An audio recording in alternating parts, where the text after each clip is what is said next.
നേരം കർത്താവെ അങ്ങയുടെ സന്നിധിയിൽ ആത്മാവിൽ ആരാധിക്കുവാൻ കർത്താവെ ഹല്ലേലൂയ അനുഗ്രഹിക്കപ്പെട്ട സങ്കീർത്തനം കേൾക്കുവാനൊക്കെയും സ്വർഗം സഹായിച്ചു.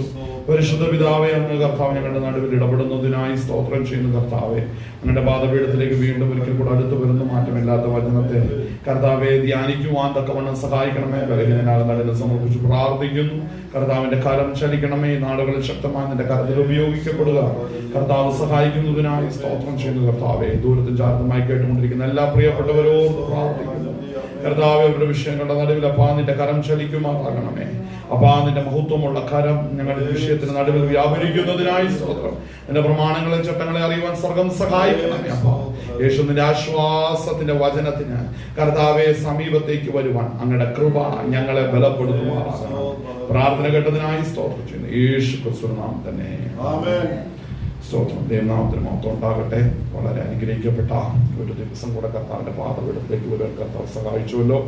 സ്തോത്രം. അനവധി വേദനകളെയും ഭാരങ്ങളുടെയും എല്ലാം നടുവിൽ ക്രിസ്ത്യ ജീവിതം നയിക്കുവാൻ സ്വർഗം നമ്മളെ ആശ്വസിപ്പിക്കുന്നതിന് ഓർത്ത് ബലപ്പെടുന്നതിന്റെ ദൈവത്തെ മഹത്വപ്പെടുത്തുന്നു. സ്തോത്രം. വളരെ അനുഗ്രഹിക്കപ്പെട്ട ഒരു സങ്കീർത്തനം നമുക്ക് ആരംഭത്തിൽ നമ്മൾ കേട്ടു. ആമേൻ. ഹല്ലേലൂയ. അവിടെ ആസാഫ് സ്തോത്രം ദേശം നശിച്ചു പോകുന്നതിനെ കുറിച്ച് അവിടെ ആസാഫ് തന്റെ സങ്കീർത്തനത്തിൽ അവിടെ വെളിപ്പെടുത്തുന്നതാണ് നമ്മൾ ആദ്യം നമ്മൾ കേട്ടത്. അതായത് സങ്കീർത്തനക്കാരൻ പറയുന്നത് സ്തോത്രം ദൈവകരത്തിൽ നിന്ന് ന്യായവിധിയിലേക്ക് അടുത്തു വരുന്ന ജനം, ബാബേൽ പ്രവാസത്തിലേക്ക് കടന്നു പോകുന്ന ജനം, അതിന് മുമ്പോടി എന്താണ് അവർക്ക് സംഭവിക്കുന്നത്, ദൈവത്തിന്റെ ന്യായവിധി ജനത്തിന്റെ ഇടയിൽ വരുമ്പോൾ ഏതൊക്കെ തരത്തിൽ ന്യായവിധി ജനത്തെ നശിപ്പിക്കുന്നു എന്നത് ഇവിടെ സങ്കീർത്തനക്കാരൻ തന്റെ സങ്കീർത്തനത്തിൽ വളരെ വ്യക്തമായി കാണിക്കുന്നു. അപ്പോൾ അവിടെ ഒരു ഭക്തന്റെ പ്രാർത്ഥനയാണ്, ചോദ്യമാണ്, ദൈവസന്നിധിയിലുള്ള ചോദ്യമാണ്. പക്ഷെ ഈ ചോദ്യങ്ങൾ ഇവിടെ ഉന്നയിക്കുന്നതിന് മുമ്പിൽ എന്ത് സംഭവിച്ചാണ് ഈ അനർത്ഥം ജനത്തെ മൂടിയത് എന്നുള്ളത് ഇവിടെ പറയുന്നില്ല. എന്നാൽ ഇവിടെ പറയാതിരിക്കുന്ന പല കാര്യങ്ങൾ ഇന്ന് പകൽ നേരം നമുക്കൊന്ന് ചിന്തിക്കുവാനും കർത്താവ് നമ്മളെ സ്തോത്രം ഹല്ലേലൂയ നമുക്ക് ദിവസം നിന്ന് നമുക്ക് ചിന്തിക്കാം. ഹല്ലേലൂയ. ഇവിടെ ദൈവത്തിന്റെ വചനം നമ്മൾ ഇവിടെ വായിക്കുന്ന സമയത്ത് 74-ാം സങ്കീർത്തനത്തിൽ നമ്മൾ നോക്കുമ്പോൾ ഹല്ലേലൂയ അവിടെ ആദ്യത്തെ ചോദ്യം, ദൈവമേ നീ ഞങ്ങളെ സദാകാലത്തേക്ക് തള്ളിക്കളഞ്ഞത് എന്ത്? അടുത്തത്, നിന്റെ മേച്ചിൽ പുറത്തെ ആടുകളുടെ നേരെ നിന്റെ കോപം പുകയുന്നതും എന്ത്? നീ പണ്ടേ സമ്പാദിച്ച നിന്റെ സഭയെയും നീ വീണ്ടെടുത്ത നിന്റെ അവകാശ ഗോത്രത്തെയും നീ വസിച്ചു പോന്ന സിയോൻ പർവ്വതത്തെയും ഓർക്കണമേ. അപ്പോൾ ഇവിടെ ഒരു പ്രധാനപ്പെട്ട വിഷയം, ദൈവം തന്നെ ന്യായവിധിയുടെ പദ്ധതികൾ ആരംഭിച്ചു കഴിഞ്ഞപ്പോൾ ഭക്തൻ ചോദിക്കുകയാണ്, കർത്താവേ നീ വിളിച്ച് വേർതിരിച്ച ജനത്തോടുള്ള നിന്റെ നീതിയെ നീ ഓർക്കണം. ആമേൻ. അവർക്ക് വേറെ ആരും തന്നെ നീതി വെളിപ്പെടുത്താനോ അവരെ കരുതുവാനോ ഇല്ല. അങ്ങനെ ഇരിക്കുമ്പോൾ നീ തന്നെയാണ് അവർക്ക് വേണ്ടി നീതി വെളിപ്പെടുത്തുന്നത്, നീ തന്നെയാണ് അവർക്ക് വേണ്ടി നീതി സമ്പാദിക്കേണ്ടത്. അതുകൊണ്ട് അവരെ വിളിച്ച വിളിയെ നീ ഓർക്കണമേ. ആമേൻ. ഒരു ഭക്തന്റെ ജീവിതത്തിൽ ഉള്ള വലിയൊരു പ്രത്യാശയാണ്. കാരണം ദൈവസന്നിധിയിൽ എന്തെങ്കിലും ഒരു വീഴ്ച ഒരുവന്റെ ജീവിതത്തിൽ വന്നാൽ കർത്താവിനെ ഓർമ്മിപ്പിക്കാൻ, കർത്താവ് നീ വിളിച്ചിട്ടാണ് എന്നെ ഇറക്കിയിരിക്കുന്നത്, നിന്റെ പദ്ധതിയിലാണ് നീ എന്നെ നിർത്തിയിരിക്കുന്നത്, അങ്ങനെ പ്രാർത്ഥിക്കാൻ നമുക്ക് അവസരമുണ്ട്. പക്ഷെ ദൈവത്തിന്റെ പ്രതികരണം എങ്ങനെയായിരിക്കും നമുക്ക് പറയാൻ കഴിയത്തില്ല. അപ്പോൾ ഇതിങ്ങനെ നിൽക്കുമ്പോ വളരെ ശക്തമായ കാര്യങ്ങളാണ് പറയുന്നത്. നിന്നെ വിളിച്ച നാളുകളെ ഓർക്കണം, സിയോൻ പർവ്വതത്തെ ഓർക്കണമേ, ആലയത്തെ ഓർക്കണമേ. സ്തോത്രം. ഇതെല്ലാം ഓർപ്പിക്കുന്ന ഒരു തലത്തിലേക്കാണ് ഇവിടെ ആസാഫ് വരുന്നത്. അതിന്റെ കൂടെ നമ്മൾ ചിന്തിക്കുമ്പോൾ അവിടെ അടുത്ത വാക്യം അവിടെ വായിക്കുന്നത്, സ്തോത്രം, നിത്യശൂന്യങ്ങളിലേക്ക് നിന്റെ കാലടി വെക്കണമേ, ശത്രു വിശുദ്ധ മന്ദിരത്തിൽ സകലവും നശിപ്പിച്ചിരിക്കുന്നു. ശത്രു അവന്റെ സ്വന്തം തീരുമാനത്തിൽ വരുന്നതല്ല ഇത്. ശത്രു അവന്റെ സ്വന്തം ശക്തിയിലോ അവന്റെ സ്വന്തം പ്രാപ്തിയിലോ ഇറങ്ങി തിരിച്ചതല്ല ഒരിക്കലും ഇത് അവന്റെ ദൈവത്താൽ സംഭവിക്കുന്ന ഒരു പ്രധാനപ്പെട്ട കാര്യമാണ്. ആ സങ്കീർത്തനം 2 വാക്യങ്ങൾ ഒന്നും കൂടെ വായിച്ചേ. ആമേൻ. ഒന്നും കൂടെ ആദ്യം വായിച്ചു. ദൈവമേ നീ ഞങ്ങളെ സദാകാലത്തേക്കും തള്ളിക്കളഞ്ഞത് എന്ത്? നിന്റെ മേച്ചൽ പുറത്തെ ആടുകളുടെ നേരെ നിന്റെ കോപം പുകയുന്നത് എന്ത്? നീ പണ്ട് വേണ്ട സമ്പാദിച്ച നിന്റെ സഭയെയും നീ വീണ്ടെടുത്ത നിന്റെ അവകാശഗോത്രത്തെയും ആ. നീ വസിച്ചു പോകുന്ന സിയോൻ പർവ്വതത്തെയും ഓർക്കണമേ. ഓർക്കണമേ. നിത്യശൂന്യങ്ങളിലേക്ക് ആ. നിന്റെ കാലടി വയ്ക്കണമേ. ശത്രു വിശുദ്ധ മന്ദിരത്തിൽ സകലവും നശിപ്പിച്ചിരിക്കുന്നു. ഇവിടെ ശ്രദ്ധിക്കണം, ശത്രു വിശുദ്ധ മന്ദിരത്തിൽ സകലതും നശിപ്പിച്ചിരിക്കുന്നു. അതായത് ആലയം പിടിക്കപ്പെട്ടു. ദൈവാലയമാകുന്ന ശലോമോന്റെ ആലയം പിടിക്കപ്പെട്ടു. അത് തകർത്തു. അത് തകർത്തു കഴിഞ്ഞ് അതിന്റെ അകത്തെ മനോഹരമായതെല്ലാം തകർക്കുന്ന രംഗം ഇസ്രായേൽ മക്കൾ നോക്കി നിന്ന് കാണുകയാണ്. സങ്കീർത്തനക്കാരനാകുന്ന ആസാഫ് ആത്മാവിൽ ദർശിക്കുന്നതിനാണ് ഇവിടെ നമ്മൾ കാണുന്നത്. അപ്പോൾ ചോദിക്കുന്ന ചോദ്യം എന്താണ്? മനോഹരമായി നിന്റെ നാമമഹത്വത്തിന് വേണ്ടി മനോഹരമായിരുന്ന പലതും ഉടയുന്നതിന്റെ പിന്നിലെ കാരണം എന്ത്? മനോഹരമായിരിക്കുന്നത് ദൈവത്തിന് ഹിതമാകുന്നെങ്കിലേ മനോഹരമായിരിക്കത്തുള്ളൂ. ആമേൻ. മനോഹരമായിരിക്കണമെന്നുണ്ടെങ്കിൽ ദൈവത്തിന്റെ കൽപ്പനകളിൽ ഉറച്ചു നിൽക്കണം. കർത്താവിന്റെ വ്യവസ്ഥകളിലും വചനത്തിന്റെ ചട്ടങ്ങളിലും നിലനിൽക്കുന്നത് മാത്രമാണ്. ഹല്ലേലൂയ. നമ്മൾ വായിക്കുമ്പോൾ സ്തോത്രം മനോഹരമായത് നിലനിൽക്കുന്നു. അല്ലെങ്കിൽ എത്ര മനോഹരമാണെന്ന് നമുക്ക് തോന്നിയാലും ദൈവത്തിന്റെ കണ്ണിൽ അത് അറപ്പായിട്ട് നിലനിൽക്കത്തുള്ളൂ. നമ്മൾ ഈ ഭാഗം വായിക്കുമ്പോൾ എന്റെ ഹൃദയത്തിൽ രാവിലെ ദിവസം നിന്ന് പ്രാർത്ഥിച്ചുകൊണ്ടിരുന്നപ്പോൾ പെട്ടെന്ന് ഇടപെട്ട ഒരു ഭാഗം, അതിന്ന് വന്ന സങ്കീർത്തനമായിട്ട് നല്ല കണക്ഷൻ ഉണ്ട്. അതാണ് ഞാൻ ഇന്ന് പറഞ്ഞാലും അത് ചിന്തിക്കാനായിട്ട് ഞാൻ ക്രിസ്തുവിൽ ശരണപ്പെടുന്നത്. സ്തോത്രം. അപ്പോസ്തല പ്രവൃത്തികൾ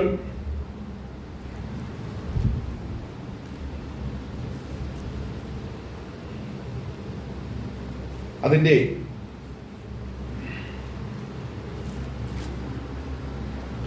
7-ാം അധ്യായം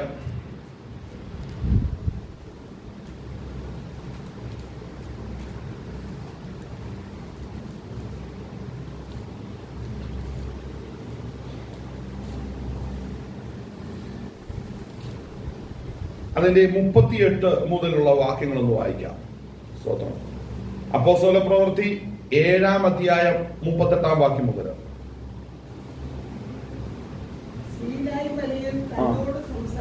മൈക്കോടെ മൈക്കോടാ അത് അടുപ്പിച്ച് വെച്ചിട്ട് പറ.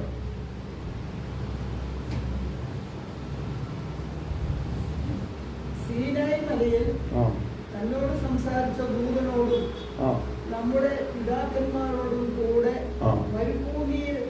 മരുഭൂമിയിലെ സഭയിൽ ഇരുന്നവനും നമുക്ക് തരുവാൻ ജീവനുള്ള അപ്പവും ജീവനുള്ള അരുളപ്പാട് ലഭിച്ചവനും അവൻ തന്നെ. നമ്മുടെ പിതാക്കന്മാർ അവന് കീഴ്പ്പെടുവാൻ മനസ്സില്ലാതെ അവനെ തള്ളിക്കളഞ്ഞു. ഹൃദയം കൊണ്ട് മിസ്രയീമിലേക്ക് പിന്തിരിഞ്ഞു. അഹരോനോട് ഞങ്ങൾക്ക് മുൻപായി നടക്കുവാൻ ദൈവങ്ങളെ ഉണ്ടാക്കി തരുക, ഞങ്ങളെ മിസ്രയീമിൽ നിന്നും നടത്തിക്കൊണ്ടുവന്ന ആ മോശയ്ക്ക് എന്തു സംഭവിച്ചു എന്ന് ഞങ്ങൾ അറിയുന്നില്ലല്ലോ എന്ന് പറഞ്ഞു. ഇവിടെ ശ്രദ്ധിക്കണം. ഇവിടെ സ്തേഫാനോസിന്റെ പ്രസംഗം, അപ്പോസ്തലനായ പത്രോസ് പെന്തക്കോസ്ത് നാളിൽ തന്റെ ഏറ്റവും 3000 പേർ രക്ഷിക്കപ്പെട്ട പ്രസംഗത്തിന് ശേഷം ലൂക്കോസ് ചരിത്രം എഴുതുമ്പോൾ വളരെ ശക്തമായി പ്രതിപാദിക്കുന്ന ആദ്യത്തെ രക്തസാക്ഷിയുടെ പ്രസംഗം ഇവിടെ നമ്മൾ കാണുന്നത് സ്തേഫാനോസിന്റെ പ്രസംഗമാണ്. ഈ സ്തേഫാനോസിന്റെ പ്രസംഗത്തിന്റെ അകത്തെ പ്രസംഗ വിഷയങ്ങൾ വളരെ ശക്തമാണ്. കാര്യം സുവിശേഷം ശക്തമായി യെരുശലേമിലും യഹൂദയിലൊക്കെ ശക്തമായി പ്രബലപ്പെട്ടുകൊണ്ടിരിക്കുകയാണ്. അനേക യഹൂദന്മാർ രക്ഷിക്കപ്പെട്ട് യേശുക്രിസ്തുവിന്റെ സാക്ഷികളായി തീർന്നവർ യേശുക്രിസ്തു ദൈവപുത്രനെന്നും ന്യായപ്രമാണത്തിന് പൂർണ്ണത വന്നു എന്നും യേശുവിന്റെ രക്തത്താൽ സകലത്തിനും പൂർണ്ണത വന്നിരിക്കുകയാൽ അവനിൽ വിശ്വസിക്കുക, പാപം ഏറ്റുപറഞ്ഞ് സ്നാനപ്പെടുക. സ്തോത്രം. അങ്ങനെയെങ്കിൽ പരിശുദ്ധാത്മാവെന്ന വാഗ്ദത്തം നിങ്ങൾ ലഭിക്കുകയും നിങ്ങൾ അവന്റെ വചനങ്ങൾ അനുസരിച്ച് ദൈവത്തെ ക്രിസ്തു ആരെന്ന് അറിയുവാനും ഇടയായി തീരുമെന്നുള്ള ശ്രേഷ്ഠ വചനങ്ങളെ പറയുമ്പോൾ പിന്നത്തേതിൽ കേൾക്കുന്ന ജനത്തിന്റെ ഉള്ളിൽ നിലനിൽക്കുന്ന ഇനി മടങ്ങി യെരൂശലേം ദേവാലയത്തിലേക്ക് പോകണ്ട, ന്യായപ്രമാണത്തിന് കീഴ്പ്പെട്ടിരിക്കേണ്ട, പരിച്ഛേദന ഏൽക്കണ്ട എന്നുള്ള കാര്യങ്ങളൊക്കെ അവിടെ വന്നു കഴിഞ്ഞപ്പോൾ അത് വളരെ ശക്തമായി അനേകരെ സ്വാധീനിച്ചു. അനേകരുടെ വിശ്വാസത്തിന് അത് എതിരായി തീർന്നു. അതായത് സ്വതന്ത്രം പലർക്കും പല ലാഭങ്ങളായിരുന്നതും ശ്രേഷ്ഠമായിരുന്നതൊക്കെയും സ്വതന്ത്രം ശ്രേഷ്ഠമല്ലെന്നും അത് ഉന്നതമല്ലെന്നും യേശുക്രിസ്തുവിന്റെ ജീവചരിത്രവും യേശുക്രിസ്തുവിന്റെ കഷ്ടാനുഭവവും യേശുക്രിസ്തുവിന്റെ രക്ഷയും വെളിപ്പെടുത്തി കഴിഞ്ഞപ്പോൾ പരിശുദ്ധാത്മാവ് സ്വതന്ത്രം യേശുക്രിസ്തുവിൽ വിശ്വസിക്കുന്നവരുടെ മേൽ പകരുക നിമിത്തം കാണപ്പെടുന്ന ഒരു കെട്ടിടത്തിൽ ഇനി ദൈവത്തിന്റെ മഹത്വം ഇറങ്ങത്തില്ലെന്നുള്ള യാഥാർത്ഥ്യങ്ങൾ വന്നപ്പോൾ കാണപ്പെടുന്ന മന്ദിരമായിരുന്ന യെരൂശലേം ദൈവാലയത്തിൽ ഒരിക്കലും ദൈവത്തിന്റെ തേജസ് ഇറങ്ങില്ലെന്ന് കണ്ടു കഴിഞ്ഞപ്പോൾ ജനത്തിന് അത് ഉഗ്രകോപത്തിന് ഇടയായി തീർന്നു. അപ്പോൾ അവരുടെ വിശ്വാസത്തിനെതിരായി തീർന്നു. ഒരു കാരണമേ ഉള്ളൂ, അഭിഷേകമില്ലാത്തവരും ആത്മാവില്ലാത്തവരും യേശു ക്രിസ്തുവിന്റെ വിശ്വാസത്താൽ നീതീകരിക്കപ്പെടുമെന്നുള്ള സത്യം ഗ്രഹിക്കുവാൻ സ്വന്തം പ്രാപ്തിയില്ലാത്ത ജനത്തെ സംബന്ധിച്ച് അവർക്കതൊരു വലിയ നിന്ദയായിട്ടാണ് തോന്നുകയുള്ളൂ. എന്നാൽ മനസ്സിലാക്കണം, രക്ഷിക്കപ്പെടുന്നവർക്ക് അറിഞ്ഞ ഈ തിരിച്ചറിവ് ദൈവശക്തിയാണെന്ന് മനസ്സിലാക്കണം. നശിച്ചു പോകുന്നവർക്ക് മാത്രം അത് ഭോഷത്വമായിട്ട് നിലനിൽക്കുന്നുള്ളൂ. ഇന്ന് ദൈവശക്തിയായി ഇത് വ്യാപരിക്കുന്നതുകൊണ്ടാണ് ഇന്ന് കർത്താവിനെ പ്രസംഗിക്കുവാൻ, കർത്താവിന്റെ സന്നിധിയിൽ ലജ്ജ കൂടാതെ നിൽക്കുവാനുള്ള ഏക കാരണം എന്ന് പറയുന്നത് ഇത് ദൈവശക്തിയായി പരിണമിച്ചത് കൊണ്ടാണ്. കരങ്ങൾ നോക്കപ്പെടുത്തിയാട്ടെ. ഹല്ലേലൂയ. അപ്പോൾ ദൈവശക്തിയായി പരിണമിച്ചത് കൊണ്ട് നാം ഇന്ന് കർത്താവിന്റെ നാമത്തിൽ നിലനിൽക്കുന്നു. എന്നാൽ സ്തേഫാനോസിന്റെ പ്രസംഗം വളരെ ശ്രദ്ധിക്കണം. സ്തോത്രം. ഈ സ്തേഫാനോസിന്റെ തലമുറയിലുള്ള ജനത്തോട് സ്തേഫാനോസ് സംസാരിക്കുമ്പോൾ പൂർവ്വപിതാക്കന്മാരുടെ ചരിത്രത്തെയും പൂർവ്വപിതാക്കന്മാര് സ്തോത്രം ഹല്ലേലൂയ പാപ സ്വഭാവ നിമിത്തം അവരിലെ സ്തോത്രം വിഗ്രഹാരാധന നിമിത്തം ജീവനുള്ള ദൈവത്തെ നിന്ദിച്ചത് നിമിത്തം ദൈവം അവരുടെ ഇടയിൽ നിന്ന് മാറുകയും ദൈവം പ്രവാസത്തിലേക്ക് ജനത്തെ അയക്കുകയും ചെയ്തു എന്നുള്ള പൂർവ്വചരിത്രങ്ങളെ പറയുമ്പോൾ, അല്ലെ പൂർവ്വപിതാക്കന്മാരുടെ മുമ്പുണ്ടായിരുന്ന തലമുറയുടെ കുറവുകളെ പറയുമ്പോൾ ഈ തലമുറയ്ക്ക് അത് വലിയ വേദനയാണ്. ഇന്ന് നോക്കുമ്പോൾ പണ്ടുള്ള കാര്യം പറയുമ്പോഴേ ഇന്നുള്ളവർക്ക് കുത്തത്തുള്ളൂ. ഇന്ന് നടക്കുന്ന കാര്യം പറയുമ്പോൾ കൂത്തലുണ്ടെങ്കിൽ അതിലും വലുതാണ് പണ്ടത്തെ കാര്യം പറയുമ്പോൾ. ശ്രദ്ധിക്കണം കേട്ടോ, ഞാനും നിങ്ങളും ലോകക്കാരല്ല. നാമും നിങ്ങളും ഈ ലോകത്തിലല്ല. നമ്മുടെ പൗരത്വം സ്വർഗത്തിലാ. അങ്ങനെയാണെങ്കിൽ സ്തോത്രം ഇവിടെ നമുക്കൊന്നും നഷ്ടപ്പെടാൻ ഒന്നുമില്ല. നമുക്ക് ലാഭമേ ഉള്ളൂ. ലാഭം മറ്റൊന്നുമല്ല, കർത്താവിന്റെ രാജ്യത്തിൽ നാം പ്രവേശിക്കും. സ്തോത്രം. അവൻ നിമിത്തം ലോകത്തിലുള്ളതെല്ലാം ചപ്പെന്ന് എണ്ണുവാനുള്ള കൃപ നമ്മൾ ദൈവസന്നിധിയിൽ നമ്മൾ പ്രാപിച്ചെടുക്കണം. ആമേൻ. അങ്ങനെയാണെങ്കിൽ അപ്പോസ്തല പ്രവൃത്തിയിൽ നമ്മളിത് വായിച്ച ഈ ഭാഗം വളരെ ശ്രദ്ധയോടുകൂടെ നമ്മൾ നിൽക്കണം. ഇവിടെ ചരിത്രം വായിക്കുമ്പോൾ സ്തേഫാനോസിന്റെ പ്രസംഗത്തിൽ സ്തേഫാനോസ് ചരിത്രം പറയുമ്പോൾ അവിടെ പറയുന്ന 39 വായിക്കുമ്പോൾ നമ്മുടെ പിതാക്കന്മാർ കണ്ടോ, കർത്താവിന് ജീവനുള്ള ദൈവത്തിന് കീഴ്പ്പെടുവാൻ മനസ്സില്ല എന്ന് പറഞ്ഞാൽ ഇന്ന് യേശുക്രിസ്തു ദൈവപുത്രനാണ്, ന്യായപ്രമാണത്തിന് പൂർണ്ണത വന്നു എന്ന് പറയുമ്പോൾ ചെവി കൊണ്ട് കേൾക്കാത്ത ഇവന്മാർക്ക് ഇത് പുതുമയല്ല. ഇവരുടെ കാരണവന്മാർ ഇത് തന്നെയാണ് ചെയ്തുകൊണ്ടിരുന്നത്. പൂർവികർ തന്നെയാണ് ചെയ്തുകൊണ്ടിരുന്നത്. അവർ ചെയ്തിരുന്ന ക്രിയകളെ കുറിച്ച് പറയുമ്പോൾ ഇവിടെ പറയുന്നതാണ്, അവർ ദൈവത്തിന് കീഴ്പ്പെടുവാൻ മനസ്സില്ലാതെ അവനെ തള്ളിക്കളഞ്ഞു. സ്വർഗത്തിലെ ദൈവത്തെ തള്ളിക്കളഞ്ഞ് ഹൃദയം കൊണ്ട് മിസ്രയീമിലേക്ക് പിന്തിരിഞ്ഞു. അപ്പൊ ശ്രദ്ധിക്കണം, ഇവിടെ സ്തേഫാനോസ് പറയുന്ന ഒരു കാര്യം ശ്രദ്ധിക്കണം. ദൈവത്തെ തള്ളിക്കളയുക എന്ന് പറഞ്ഞാൽ ഹൃദയം കൊണ്ട് വിട്ടതിലേക്ക് തിരിയുന്നതാണ് പിന്മാറ്റം. ആമേൻ. ഹൃദയം കൊണ്ട് പഴയതിലേക്കോ ഹൃദയം കൊണ്ട് ദൈവവചനത്തിന് വിരുദ്ധമായതിലേക്കോ തിരിഞ്ഞാൽ നീ വീണു. അപ്പോൾ വീഴ്ച എന്ന് പറയുന്നത് എന്താണ് യഥാർത്ഥത്തില്? നീ മുമ്പ് എന്തായിരുന്നു? നീ ക്രിസ്തുവിനെ കാണുന്നതിന് മുമ്പ് എന്തായിരുന്നു? ഏത് പശ്ചാത്തലത്തിലായിരുന്നു? അങ്ങോട്ട് നീ തിരിഞ്ഞെങ്കിൽ, നിന്റെ മനസ്സ് തിരിഞ്ഞെങ്കിൽ നീ വീണവനാണ്. കർത്താവിന്റെ ലിസ്റ്റിൽ നീ വീണവന്റെ ലിസ്റ്റിലാണ് കിടക്കുന്നത്. ആമേൻ. ഹല്ലേലൂയ. സ്തേഫാനോസ് അത് വളരെ ശക്തമായി പറയുകയാണ്. നമ്മളവിടെ നോക്കുമ്പോൾ അവിടെ വായിക്കുന്നത് നമ്മുടെ പിതാക്കന്മാർ അവന് കീഴ്പ്പെടുവാൻ മനസ്സില്ലാതെ അവനെ തള്ളിക്കളഞ്ഞു, ഹൃദയം കൊണ്ട് മിസ്രയീമിലേക്ക് പിന്തിരിഞ്ഞു. അടുത്തത് അഹരോനോട് ഞങ്ങൾക്ക് മുമ്പായി നടക്കുവാൻ ദൈവങ്ങളെ ഉണ്ടാക്കി തരിക. ഞങ്ങളെ മിസ്രയീമിൽ നിന്ന് നടത്തിക്കൊണ്ടുവന്ന ആ മോശയ്ക്ക് എന്തു സംഭവിച്ചു എന്ന് ഞങ്ങൾ അറിയുന്നില്ലല്ലോ എന്ന് പറഞ്ഞു. ഇവിടെ ശ്രദ്ധിക്കണം. ഇവിടെ ദൈവജന, അതായത് നമ്മൾ ചരിത്രം നോക്കുമ്പോൾ ഇവിടെ മറ്റൊരാള് സ്വതന്ത്രം, ഇവിടെ ഈ സ്വതന്ത്രം പുറപ്പാട് പുസ്തകം ഇവിടെ എടുത്തേ. പുറപ്പാട് പുസ്തകം 32 അധ്യായം അതിന്റെ 4 വാക്യം ഒന്ന് വായിച്ചേ. 4 തൊട്ട് 6 വരെ വായിക്കാം. അതെടുക്കണ്ട, ഇവിടെ ഇത് തുടർന്ന് വായിച്ചാൽ മതി. 32 അധ്യായം 4 വാക്യം, 4, 5, 6 വാക്യം.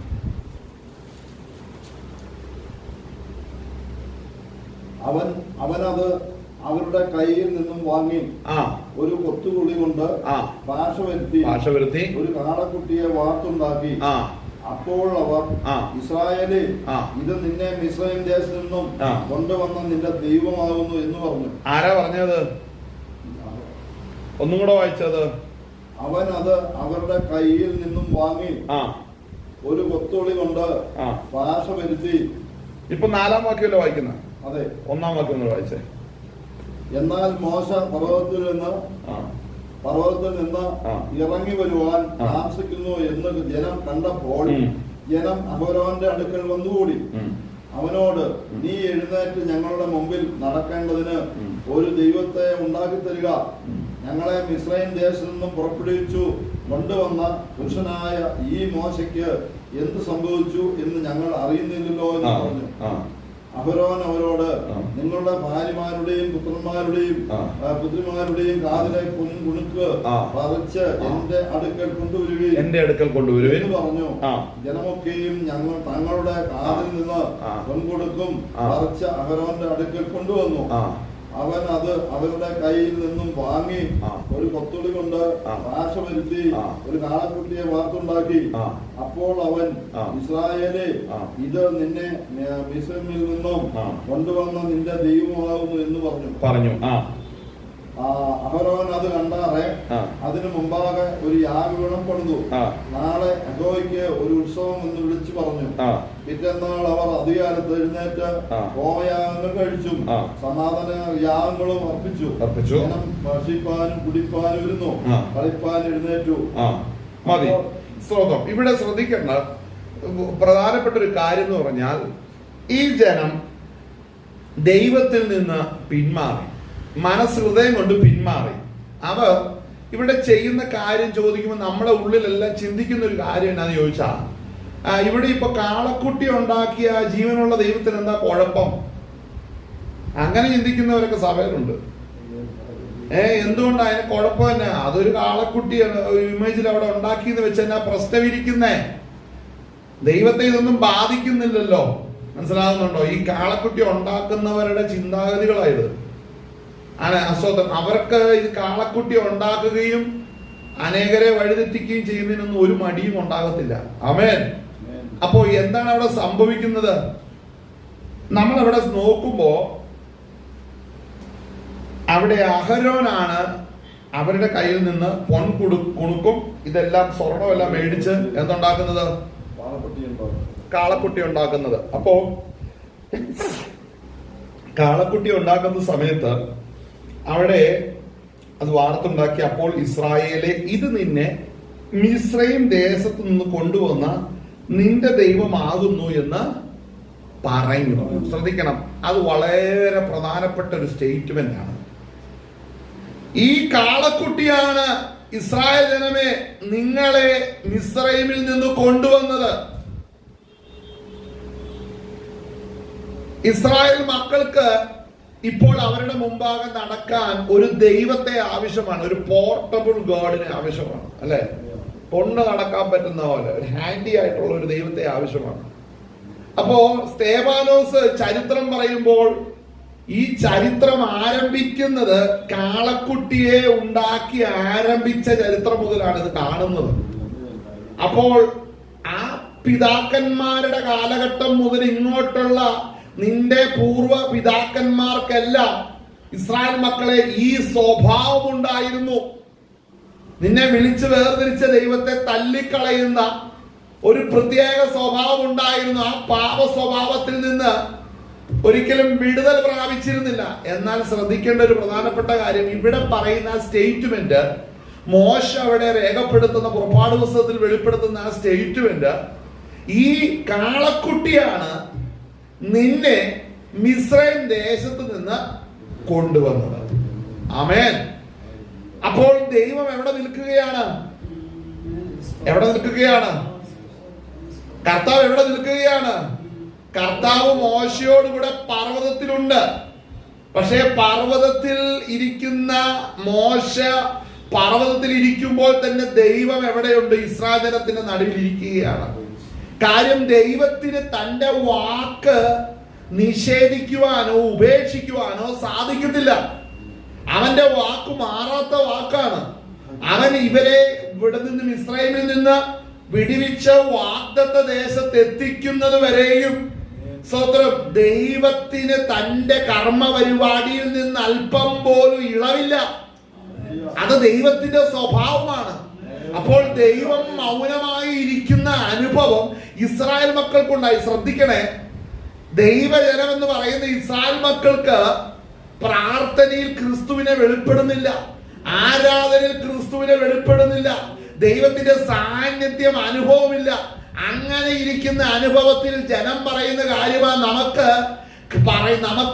പറ്റുന്ന ഒരു ദൈവത്തെ വിശ്വസിച്ചാൽ പോരെ, നമുക്ക് നമ്മളുടെ ലെവൽ അനുസരിച്ചുള്ള ഒരു ദൈവത്തെ ആശ്രയിച്ചാൽ പോരെ, നമ്മളുടെ ഇൻഹിതത്തിന് നിൽക്കുന്ന ഒരു ദൈവത്തെ അല്ലേ നമുക്ക് ഈ നേരത്തെ ആവശ്യം. നാം വിളിക്കുമ്പോൾ ദൈവം വന്നില്ലെങ്കിൽ ഞാൻ വിളിച്ചാൽ കേൾക്കുന്ന ഒരു ദൈവത്തെ എനിക്ക് മതി. ശ്രദ്ധിക്കേണ്ട ഒരു കാര്യമാണ്. ആളെ ഞാൻ വിളിക്കുമ്പോൾ വരാത്ത ദൈവത്തിന് പകരം ഞാൻ വിളിച്ചാൽ ദൈവമെന്ന സ്വതം നടിച്ചു വരുന്ന ഒരു ദൈവത്തെ എനിക്ക് മതി. അങ്ങനെ ചെയ്യുമ്പോൾ എന്ത് സംഭവിക്കും? വിളിച്ച സത്യ ദൈവത്തെ അപമാനിക്കാൻ അതിലും പരമായി മറ്റൊന്നു വേണ്ടതാകും. ഞാൻ ഈ കാളക്കുട്ടിയിലേക്ക് തിരിയുമ്പോഴല്ല, ഞാൻ കാളക്കുട്ടിയുടെ മുഖത്തേക്ക് നോക്കുമ്പോഴല്ല, കാളക്കുട്ടിയുടെ സാന്നിധ്യത്തിൽ നിൽക്കുമ്പോഴല്ല, ഞാൻ ദൈവ സാന്നിധ്യത്തിലാണ് എന്ന് ഹൃദയം കൊണ്ട് വിശ്വസിക്കുന്ന ഒരു തലത്തിലേക്ക് അധപ്പതിക്കുന്ന ഒരു അനുഭവത്തിൽ ഇസ്രായേൽ മക്കൾ ഒരു തലമുറയിൽ എത്തിയിരുന്നു. അതിന്റെ നടുവിൽ നിന്നാണെന്ന് ഓർക്കണം കേട്ടോ, കർത്താവ് തന്റെ പ്രവൃത്തി ആരംഭിക്കുന്നു. തീർന്നിട്ടില്ല. ആ ഭാഗം ഒന്നും കൂടെ വായിച്ചേ, ആ വായിച്ച ഭാഗം ഒന്നും കൂടെ വായിച്ചേ.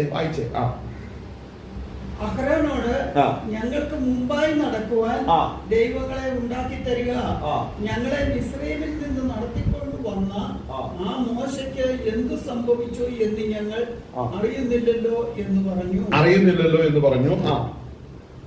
അന്നേരം അവർ ഒരു കാളക്കുട്ടിയെ ഉണ്ടാക്കി. അതായത് ശ്രദ്ധിക്കണം, ഇന്ന് നമ്മൾ ദൈവസഭയ്ക്കകത്ത് നോക്കുമ്പോഴും, ഹല്ലേലൂയ, ദൈവസഭയ്ക്കകത്ത് നോക്കുമ്പോഴും ആരാണ് നമ്മൾ കഴിക്കുന്ന സ്ഥിതി, ആരാണ് ഈ വീണുപോയ ദൂതന്മാരെ അന്വേഷിച്ച് പോകുന്നത്? ആരാണെന്ന് ഈ മറ്റ് സ്തോത്രം ഈ അഭിഷേകമില്ലാത്തവൻ ഇതിൻ്റെ അകത്ത് നിന്ന് സ്തോത്രം നമ്മുടെ നാട്ടുഭാഷയിൽ പറഞ്ഞ നിന്ന് വിളയ്ക്കുന്നത് എങ്ങനെയാ? ശ്രദ്ധിക്കണം. അപ്പം അവന്റെ മുമ്പിൽ നടക്കാൻ ഒരു ദൈവത്തെ ഉണ്ടാക്കിയേ പറ്റുള്ളൂ. എന്ന് ചോദിച്ചാൽ അവനൊരു വിഗ്രഹം ഉണ്ടാക്കി നടക്കൂന്ന് പറഞ്ഞാൽ ഒരു പെന്തക്കോസ്ത് സഭയ്ക്കകത്ത് സമ്മതിക്കില്ല. പിന്നെ എന്താ? അവൻ വിളിച്ചാ വരുന്നൊരു ശക്തി അവൻ അവൈലബിൾ ആയിട്ട് വേണം. അവൻ പെട്ടെന്ന് കാര്യം നടത്തി തരുന്ന ഒരു ശക്തി അല്ലേ? പിശാച് ഓഫർ ചെയ്തല്ലോ, നീ എന്നെ ഒന്ന് വീണ് നമുക്ക് എടുത്ത, നീ എന്നാ വേണ്ടത് പറഞ്ഞാൽ മതി, നിന്റെ കാൽ കീഴിൽ ലഭിക്കുക. ആമേൻ, ഹല്ലേലൂയ. കണ്ടീഷൻ ഇല്ലാതെ തരുന്ന ഒരു ദൈവത്തെ ഇന്ന് ഒത്തിരി പേര് പ്രസംഗിക്കുന്നുണ്ട്. അത് ക്രിസ്തു അല്ലെന്നേ ഉള്ളൂ. കണ്ടീഷൻ ഇല്ലാതൊരു ദൈവം അല്ലേ, നിബന്ധനകളില്ലാത്തൊരു ദൈവത്തെ കുറിച്ച് ഘോരഘോരം പ്രസംഗിക്കുന്ന പെന്തക്കോസ്തിന്റെ അകത്തുണ്ട്, നല്ല ലീഡേഴ്സും ഉണ്ട്. കൃത്യം സ്തോത്രം, കർത്താവ് കണ്ടീഷണലാണ്, ഒരു മാറ്റം വേണ്ട. കർത്താവ് നിബന്ധനയിൽ അവൻ ശക്തനാണ്. ആമേൻ. ഞാൻ സേവിക്കുന്ന കർത്താവിന്റെ കാര്യം എനിക്ക് പറയാൻ പറ്റുന്നു. കാര്യം അവൻ നിബന്ധനയിൽ വ്യക്തമാണ്. നമ്മൾ സ്തോത്രം വെക്കുന്ന പേര് എങ്ങനെയും അങ്ങനെ ഇങ്ങനെയൊക്കെ പോയാലൊന്നും നമ്മളെ നടത്തുന്ന ദൈവം അല്ല ഇത്. ശരിക്കും കർത്താവിന് വ്യക്തമായ സ്റ്റേറ്റ്മെന്റ് ഉണ്ട്, കർത്താവിന് വ്യക്തമായ നിലപാടുണ്ട്. എന്നാൽ കാളക്കുട്ടിക്ക് നിലപാടൊന്നുമില്ല. ശ്രദ്ധിക്കണം, കാളക്കുട്ടിക്ക് നിലപാടില്ല. ഈ ദൈവത്തിന് നിലപാടുണ്ട്. എന്താ നിലപാട്? ഞാൻ മോശയോട് സംസാരിക്കും, മോശ നിങ്ങളോട് സംസാരിക്കും. ആമേൻ. ഞാൻ നിങ്ങളോട് ആരോട് സംസാരിച്ചിട്ടില്ല. ഇതിന്റെ ഇടയ്ക്ക് ഒരുത്തി ആരാ? മോശയുടെ പെങ്ങള് ആരാ? മിരിയാം ചാടിക്കേറി വന്നിട്ട് മോശയ്ക്ക് മാത്രമേ ശുശ്രൂഷയുള്ളൂ, മോശ മാത്രമേ വിളിക്കപ്പെട്ടിട്ടുള്ളൂ. 100 ചോദ്യം. ആമേൻ. ആളല്ലേ ചോദ്യമെല്ലാം കേട്ടപ്പോ അങ്ങോട്ട് ദൈവസാന്നിധ്യം ഇറങ്ങി വന്നിട്ട് നല്ല മുഖത്ത് നോക്കി അവളുടെ അവളുടെ നാട്ടുഭാഷ അനുസരിച്ച് അവളുടെ കരണം പുകയ്ക്കുന്ന പോലെ അടി കൊടുത്തില്ലെന്ന് തുല്യമായിട്ടുള്ള കാര്യം കർത്താവ് പറഞ്ഞത്. നിന്റെ അപ്പൻ നിന്നെ മുഖത്ത് നോക്കി തൂപ്പിയാ മതിയാന്ന് പറയുന്ന അവസ്ഥ. അപ്പൊ കാരണം ദൈവം വെച്ച വ്യവസ്ഥയെ മറിച്ചു കളയാൻ വരുന്നവരെല്ലാം വിഗ്രഹാരാധികളാണ്. ദൈവം വെച്ച വ്യവസ്ഥകളെ എല്ലാം തകിടം മറിക്കുന്നവരെല്ലാം കാളക്കുട്ടി ഉണ്ടാക്കുന്നവരാണ്. ഇതിന്റെ അർത്ഥം അതിന്റെ തലത്തിൽ മനസ്സിലാക്കണം കേട്ടോ. എന്താ ഞാൻ പറഞ്ഞതിന്റെ അർത്ഥം? സ്തോത്രം, ഹല്ലേലൂയ. കർത്താവ് വെച്ച വ്യവസ്ഥയിൽ നിൽക്കാൻ മനസ്സില്ലാതെ അവരുടെ ഹിതത്തിനനുസരിച്ച് ദൈവം പ്രവർത്തിക്കണം, ചെയ്യണം, നടക്കണമെന്ന് ശാഠ്യം പിടിക്കുന്നവരുണ്ടോ? അവർ പ്രതീക്ഷിക്കുന്നത് ജീവന്റെ ഉറവിടമാകുന്ന ക്രിസ്തുവിനെ അല്ല. അവർ ആഗ്രഹിക്കുന്നത് അവരുടെ കയ്യിൽ നിന്ന് ഇട്ട പൊന്ന് കൊണ്ട് ഉളവാക്കിയ ഒരു കാളക്കുട്ടിയെ മാത്രമാണ്. ഹല്ലേലൂയ. കരങ്ങൾ ചെയ്ത് മഹത്വപ്പെടുത്തിയാട്ടെ. ഹല്ലേലൂയ. ഈ ഭാഗം വായിക്കുമ്പോൾ എന്നെ ഇനി വളരെ സ്വാധീനിച്ചു കേട്ടോ. ഞങ്ങൾക്ക് മുമ്പായി നടക്കുവാൻ ഒരു ദൈവത്തെ ഉണ്ടാക്കിയിട്ട്, അപ്പൊ ഉണ്ടാക്കുന്നവനാണ് ദൈവം അല്ലേ? അഹരോൻ ഉണ്ടാക്കി കൊടുത്തു, അപ്പൊ അവൻ ദൈവമായി. അവൻ ഉണ്ടാക്കി വെച്ച കാളക്കുട്ടി പിന്നീട് ദൈവമായി. എന്നിട്ട് കാളക്കുട്ടിയെ ഉണ്ടാക്കിയവൻ കാളക്കുട്ടിയെ അവതരിപ്പിക്കുന്ന എങ്ങനെയാ? ഇവനാണ് നിങ്ങളെ മിസ്രയീമിൽ നിന്ന് കൊണ്ടുവന്നത്. മോശയുടെ നാവ് തടിച്ചതായിരുന്നു, സംസാരിച്ചു വരുമ്പോൾ സ്പീഡ് കുറവായിരുന്നു. പക്ഷെ പക്ഷെ അവൻ ഈ പണി ചെയ്യത്തില്ലായിരുന്നു. മനസ്സിലാകുന്നുണ്ടോ? അവനെ സ്പീഡ് ഇച്ചിരി കുറവാ, ഇംഗ്ലീഷൊന്നും അങ്ങനെ അറിയത്തില്ല. പക്ഷെ അവനെ കിട്ടത്തില്ല വിഗ്രഹത്തെ ഉണ്ടാകാൻ. മനസ്സിലാകുന്നുണ്ടോ? അവനെ കിട്ടത്തില്ല. കർത്താവ് നോക്കുമ്പോഴേ ഫ്ലുവന്റ് ആയിട്ട് എല്ലാത്തിനും എക്സലന്റ് ആയവനെ അല്ല നോക്കുന്നത്, സത്യം ചെയ്തിട്ട് ഛേദം വന്നാലും മാറാത്തവരെയാണ് നോക്കുന്നത്. മനസ്സിലാകുന്നുണ്ടോ? സത്യത്തിന് വേണ്ടി നിൽക്കുന്നവനെയാണ് നോക്കുന്നത്. എന്താ സത്യം? നിന്നെ മിസ്രയീമിൽ നിന്ന് കൊണ്ടുവന്നത് ഒരു കാളക്കുട്ടിയല്ല. മിസ്രയീമിൽ നിന്ന് കൊണ്ടുവന്നത് പൊന്നും പണവുമല്ല. നിന്റെ ശക്തിയല്ല നിന്നെ ഇവിടെ എത്തിച്ചത്, ദൈവത്തിന്റെ ആത്മാവാണ് നിന്നെ ഇവിടെ എത്തിച്ചത്. എന്ന് ദൈവത്തിന്റെ ആത്മാവ് നിന്നെ നടത്തുന്നു എന്ന് നീ വിശ്വസിക്കാതെ ആവുന്നു, അന്ന് കർത്താവ് നിന്നെ വിട്ടുപോകും. ഹല്ലേലൂയ. ഈ ഭാഗം വളരെ ശ്രദ്ധിക്കണം. നമുക്ക് മടങ്ങി വരാം. ഇവിടെ നമ്മൾ ഇനി വരും, കർത്താവ് സഹായിച്ച് ഇനി വരും. സ്തോത്രം. ഹല്ലേലൂയ. നമ്മൾ വായിച്ച അപ്പോസ്തല പ്രവൃത്തിയിലാണ് നമ്മൾ വന്നത്. അപ്പോസ്തല പ്രവൃത്തിയിൽ സ്തെഫാനോസിന്റെ പ്രസംഗത്തിലേക്ക് നമുക്കൊന്ന് വരാം. അതിന്റെ അടുത്ത വാക്യങ്ങൾ നമുക്കൊന്ന് നോക്കാം. ആമേൻ. അതിന്റെ 7-ാം അധ്യായം. ഹല്ലേലൂയ. അതിന്റെ 39 വായിച്ചത്. നമ്മുടെ പിതാക്കന്മാർ അവന് കീഴ്പ്പെടുവാൻ മനസ്സില്ലാതെ അവനെ തള്ളിക്കളഞ്ഞിട്ട് ഹൃദയം കൊണ്ട് മിസ്രയീമിലേക്ക് പിന്തിരിഞ്ഞു. അഹരോനോട് ഞങ്ങൾക്ക് മുമ്പായി നടക്കുവാൻ ദൈവങ്ങളെ ഉണ്ടാക്കി തരിക, ഞങ്ങളെ മിസ്രയീമിൽ നിന്ന് നടത്തിക്കൊണ്ടുവന്ന അറിയുന്നില്ലല്ലോ എന്ന് പറഞ്ഞു. അപ്പൊ ശ്രദ്ധിക്കണം, ഈ മോശയ്ക്ക് എന്ത് സംഭവിച്ചു? അപ്പോൾ മനസ്സിലാക്കണം, ഈ 6.5 ലക്ഷം ജനവും മോശയെ ആശ്രയിച്ചിരിക്കുക എന്ന് പറയുന്നത് ഭയങ്കര ബുദ്ധിമുട്ടുള്ള കാര്യമാണ്. അതായത് ശ്രദ്ധിക്കണം, നമ്മുടെ മനുഷ്യരുടെ സ്വഭാവം എന്താ? പ്രത്യേകിച്ച് ആണുങ്ങളുടെ സ്വഭാവം എങ്ങനെയാ? അവൻ മറ്റൊരുത്തനെ ഒരിക്കലും അംഗീകരിക്കില്ല. അംഗീകരിക്കൊന്നുമില്ല. 4 പേര് കൂടിയ ഇവന്റെ ലീഡറിനെ കുറ്റം പറയുന്ന സ്വഭാവം ഇല്ലാത്ത ഏത് ബന്ധക്കോസുകാരനാണ്? 2-3 പേർ കൂടുമ്പോൾ അവർ 4-മത്തവന്റെ കുറ്റം പറയുന്ന സ്വഭാവമുള്ളവരല്ലേ ബഹുഭൂരിപക്ഷം. ആ സ്വഭാവത്തിന് വിരോധമായി ആത്മസ്വഭാവത്തെ അംഗീകരിച്ച് ക്രിസ്തുവിന് മഹത്വം കൊടുക്കുന്നവർക്ക് മാത്രമേ കർത്താവിന്റെ ശിഷ്യനായിരിക്കാൻ കഴിയത്തുള്ളൂ. 6 ലക്ഷം വരെ 6 ലക്ഷം പുരുഷന്മാരാന്ന് ഓർക്കണം. ഇവരവിടെ നിന്ന് കഴിഞ്ഞു. ചാക്കോച്ചൻ തോമാച്ചനോട് പറയുന്നു, തോമാച്ചൻ മത്തായിയോട് പറയുന്നു, ചോദിക്കുന്ന എങ്ങനെ? മോശപ്പെടാ എന്ത് കണ്ടോ? എന്നാൽ രാത്രി അതിലൂടെ വിക്കിക്കൊണ്ട് പറയുന്നു. ചോദിച്ചാലും വ്യക്തതയില്ല. എങ്ങോട്ടാന്ന് ചോദിച്ചപ്പോ വ്യക്തമായിട്ടൊന്നും പറഞ്ഞില്ല. ഇങ്ങോട്ട് പോയി കാരണവരെ കാണുന്നില്ല. എങ്ങനെയാ ഇനി പോയാ? മടങ്ങിപ്പോവാൻ പറ്റുമോ ഒരുത്തൻ? ചാക്കോച്ചൻ. അപ്പൊ മത്തായി പറയാ, മടങ്ങിപ്പോ എങ്ങനെ? അതിലും നല്ല നമുക്ക് മുമ്പോട്ട് തന്നെ പോകാം. ഏതായാലും ചെങ്കടൽ കടന്നല്ലോ, ഇതൊക്കെ മുമ്പോട്ട് പോകാം. എടാ, നീ ചെങ്കടൽ കടന്നു, അപ്പുറത്ത് യോർദാനുണ്ട്, അപ്പുറത്ത് അതിൽ 10 രാജാക്കന്മാരുണ്ട്. നിന്റെ അപ്പന്മാര് വിചാരിച്ച് അതിന് ജയിക്കത്തില്ല. സൈന്യത്താലല്ല, ശക്തിയല്ല, ദൈവത്തിന്റെ ആത്മാവിന്റെ ശക്തിയാല അതിനെ കടക്കത്തുള്ളൂ. മനസ്സിലാകുന്നുണ്ടോ? ഹല്ലേലൂയ. അപ്പോൾ എന്താ ഇതിന്റെ അകത്ത് പറയുന്ന അർത്ഥം? അഭിഷേകത്തിന്റെ ശക്തിയെ ത്യജിച്ച് സ്റ്റെപ്പ് വെക്കുന്നവരാണെന്ന് ഓർക്കണം. ഇന്ന് എവിടെ നിൽക്കുന്നത്? ആമേൻ. ചെങ്കടല് കടന്നു നിൽക്കുന്ന ഇവർക്ക് അങ്ങോട്ട് പോകാൻ പറ്റുന്നില്ല. കാര്യം മോശ എല്ലാത്തിലും ആശ്രയിക്കാനും വിശ്വസിക്കാനും ഞങ്ങൾക്ക് പറ്റത്തില്ല. അനേക വ്യക്തികൾ ക്രിസ്ത്യ ജീവിതത്തിൽ തകർന്നു പോകുന്നതിന് കാരണം എന്നാണെന്നറിയാവോ? അവരെ നടത്തുന്നവർക്ക് കീഴടങ്ങി ഇരുന്നിട്ടില്ല. അല്ലേ? ആളുകളെ ഭൂമിയിൽ ദൈവം വെച്ച സഭ എന്ന വ്യവസ്ഥയിൽ ഓരോ വ്യക്തികളെ ദൈവം ഏൽപ്പിച്ചിരിക്കുന്ന ഓരോ ഇടയന്മാരുണ്ട്, ശുശ്രൂഷകളുണ്ട്. അവർക്ക് കീഴ്പ്പെടുവാൻ മനസ്സില്ല. അവർ നോക്കുമ്പോൾ അവരുടെ ഇഷ്ടത്തിന് തുള്ളുന്ന ഒരു കാളക്കുട്ടിയാണ് ആവശ്യം. മനസ്സിലാകുന്നുണ്ടോ? ഇന്ന് അനേക സംഘടനകൾ പൊളിയുന്നതിന്, അല്ലെങ്കിൽ വേണ്ട അനേക ഇടങ്ങളിൽ നടക്കുന്ന കാര്യം, അവർക്ക് ഈ ദൈവദാസന്മാരെ അവരുടെ ദാസന്മാരായിട്ട് അവർക്ക് കിട്ടണം, അവരുടെ എല്ലാ പണിക്കും കിട്ടണം. അതല്ല ദൈവവേല. മനുഷ്യനെ പ്രസാദിപ്പിക്കുന്നതല്ല ദൈവവേല, ഒരിക്കലുമല്ല. അഡ്ജസ്റ്റ്മെന്റ്. ഞാൻ മോശ അഡ്ജസ്റ്റ് ചെയ്തോ? പർവ്വതത്തിൽ കയറി വരുവാൻ പറഞ്ഞപ്പോൾ കയറിപ്പോയി. അവിടെ മോശ പറഞ്ഞില്ല, അതോ കർത്താവേ ഞാൻ ഇപ്പൊ നിന്റെ അടുക്കൽ വന്നാൽ അവനും ഇവനൊക്കെ ഈ പറയുന്ന തോമാച്ചനും ചാക്കോച്ചനൊക്കെ അവിടെ നിലതെറ്റി നിൽക്കുക, ഞാൻ നിന്റെ അടുത്തേക്ക് 10 ദിവസം വന്ന് തിരിച്ചു വന്ന് ഇമാരുടെ പൊടി പോലും കാണില്ലത് പറഞ്ഞോ? അവന്മാര് പോകട്ടെ എന്നുള്ള ഒരു തീരുമാനം ആർക്കുണ്ടായിരുന്നു? ഇത് ദൈവത്തിൻ്റെതാണ് സഭയെന്ന് പറയുന്നത്. മനസ്സിലാകുന്നുണ്ടോ? ഇതിന്റെ അകത്ത് ആരും ഇതൊന്ന് മഹത്വം എടുക്കരുത്. മനസ്സിലാകുന്നുണ്ടോ? നമ്മൾ ആരും ഇതൊന്ന് മഹത്വം എടുക്കരുത്. ഇത് ദൈവത്തിന്റെയാണ്, ദൈവത്തിന്റെയാണിത്. ദൈവമാണ് ഇതിന്റെ കസ്റ്റോഡിയൻ. മനസ്സിലാകുന്നുണ്ടോ? അല്ല ഞാനും നീയും എന്റെ പേരും നിന്റെ പേരും വെച്ചിട്ട് കാര്യമില്ല. കർത്താവാണ് സഭയുടെ കസ്റ്റോഡിയൻ. അവനാണ് ഇതിന് അധികാരി, കർത്തൃത്വം നടത്തുന്നവൻ. ഹല്ലേലൂയ. നീ ചെയ്യേണ്ടത് പർവ്വതത്തിൽ ദൈവശബ്ദം കേൾക്കുമ്പോൾ ദൈവത്തോടു കൂടെ കയറി ഇരുന്നോണം. ആളല്ലേ, നീ ദൈവത്തോടു കൂടെ കയറിയിരിക്കുമ്പോൾ പാളയത്തിൽ കിടന്ന് പലതും കാണും. അതിനെല്ലാം ദൈവത്തോട് പറയേണ്ട കാര്യമില്ല. പിന്നെ എന്ത് വേണം? ദൈവത്തിൽ നിന്ന് പ്രാപിച്ചത് അറിയിച്ചാൽ മതി. ഇന്നലെ നമ്മൾ ചിന്തിച്ചൊരു വിഷയമായിരുന്നു അല്ലേ, നോഹ. സ്തോത്രം. ദൈവത്തിന്റെ ആലോചന പ്രകാരം 120 വയസ്സ് 120 വർഷം പ്രസംഗിച്ചു. എന്നിട്ട് ആകെ നേടിയത് വീട്ടുകാരെ മാത്രമാണ്. ശ്രദ്ധിക്കണം. അന്ന് ആ വ്യക്തിയെ പോലെ ഇത്രയും പരാജയപ്പെട്ട ഒരു സുവിശേഷകൻ വേറെ ഉണ്ടോ? ഒന്ന് പറഞ്ഞേ. ഞാൻ മനസ്സിലാക്കുന്ന ചരിത്രം വായിക്കുമ്പോൾ ആ വ്യക്തി പകല് ഇതുപോലെ പ്രസംഗിക്കുന്നു, ബാക്കി ശിക്ഷ സമയങ്ങൾ ഇതുപോലെ പെട്ടകത്തിന്റെ പണിയിൽ ഏർപ്പെടുന്നു.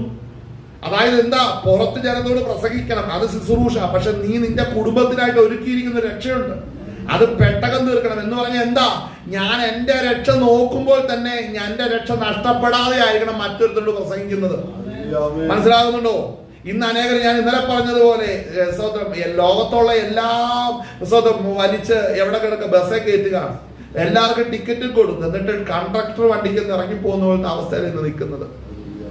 അങ്ങനെ ഉണ്ടാകരുത്. മനസ്സിലാക്കണം, രക്ഷയിൽ നമ്മൾ ഉറച്ചു നിന്നേ മര്യാദത്തുള്ളൂ. അപ്പോൾ ഇസ്രായേൽ മക്കളുടെ സ്വഭാവം ഇന്ന് ദൈവസഭയ്ക്കകത്തുണ്ട്. അനേകർ ആ നിലവാരത്തിൽ വളർന്നു വരുന്നു. അവർക്കൊരു മാനസാന്തരം വളരെ ആവശ്യമാണ്, അവർക്കൊരു മനംതിരിവ് വളരെ ആവശ്യമാണ്. അവരവരുടെ ഇഷ്ടത്തിനാണെന്ന് ഓർക്കണം ദൈവപ്രവൃത്തിയെ വളച്ചൊടിക്കുന്നത്. അതിന് മടിയില്ല. അനേകർ അതിനെതിരെ സംസാരിക്കുന്നില്ല, അതിനെതിരെ എതിർക്കുന്നില്ല.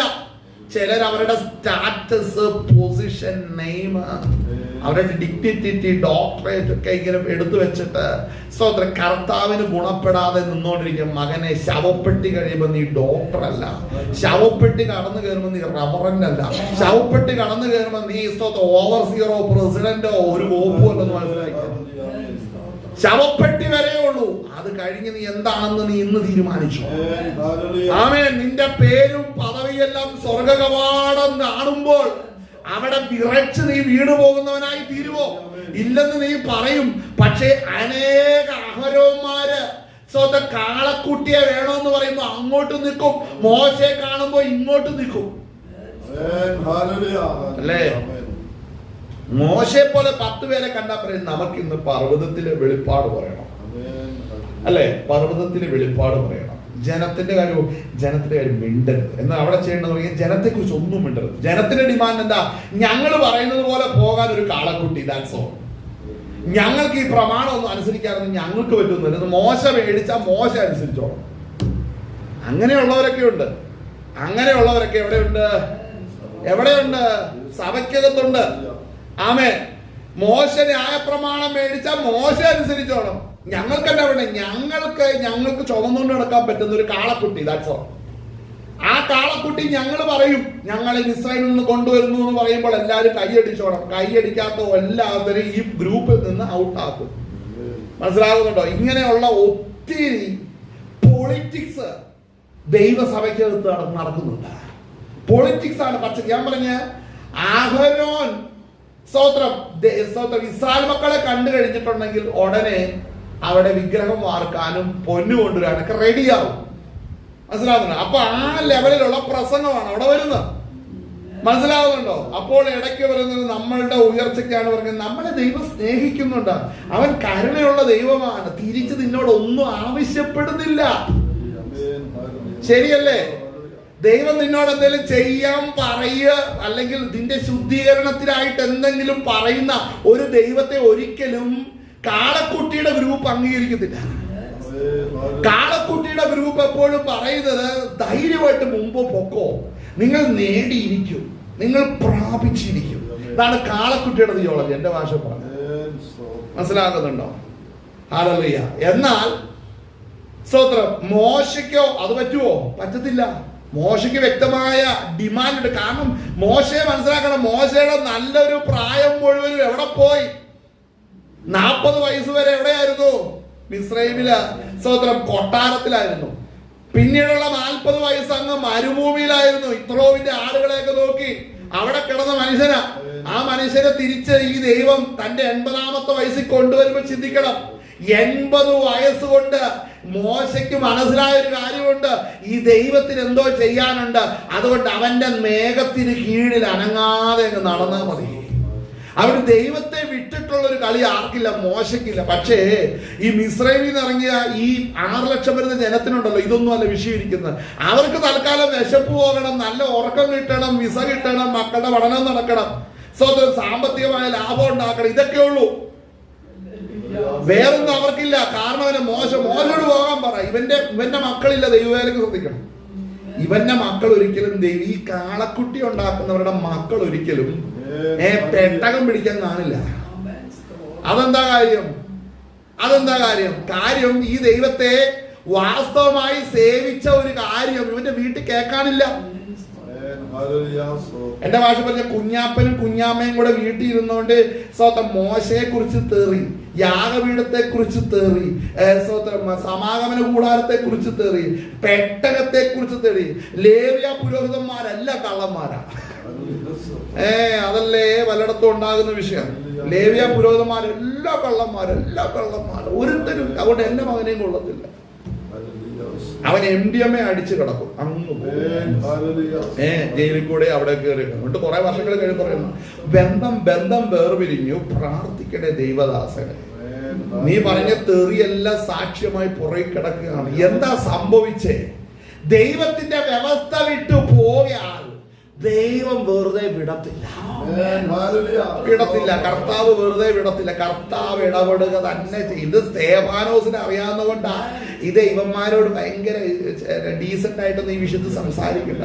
ചിലര് വന്ന് സ്വതന്ത്രം പലപ്പോഴും സ്തേഫാനോസിന് പറയും, നമ്മൾ പബ്ലിക്ക് നിൽക്കുമ്പോൾ മറ്റുള്ളവർ സംസാരിക്കും, നമ്മൾ ആക്ഷേപിക്കാൻ പാടില്ല. നീ കാളക്കുട്ടി ഉണ്ടാക്കിയൊന്നും ഒരിക്കലും പുറത്തു വരരുത്. കാളക്കുട്ടിയെ ഉണ്ടാക്കിയതോ വചനം ലംഘിച്ചൊന്നും ആരും പറയരുത്. നമ്മൾ പോസിറ്റീവായിട്ടേ പറയാവുള്ളൂ. എന്നാ പോസിറ്റീവായിട്ട് പറയാൻ? തിന്നാനും കുടിക്കാനും ഇരുന്ന് കളിക്കാൻ എഴുന്നേറ്റു. അവരുടെ തലമുറ അങ്ങനെ തന്നെ. തിന്നാനും കുടിക്കാനും വേണ്ടി പുസ്തകം കയ്യിലെടുക്കും, കളിക്കാൻ വേണ്ടി പുസ്തകം കയ്യിലെടുക്കും. അവന് മക്കളുണ്ടായ അവര് തിന്നാനും കുടിക്കാനും ബൈബിള് കയ്യിലെടുക്കും, കളിക്കാൻ ബൈബിള് കയ്യിലെടുക്കും. അല്ലേ? തിന്മാനും കുടിപ്പാനുമായിരുന്നു, കളിപ്പാനായി എഴുന്നേറ്റു. ആമേൻ. ഇങ്ങനെ നമുക്ക് മുമ്പോട്ട് പോകാം. അല്ലേ? ദൈവത്തിന്റെ പ്രവൃത്തി വെളിപ്പെടാൻ പോവുകയാണ്. ആമേൻ.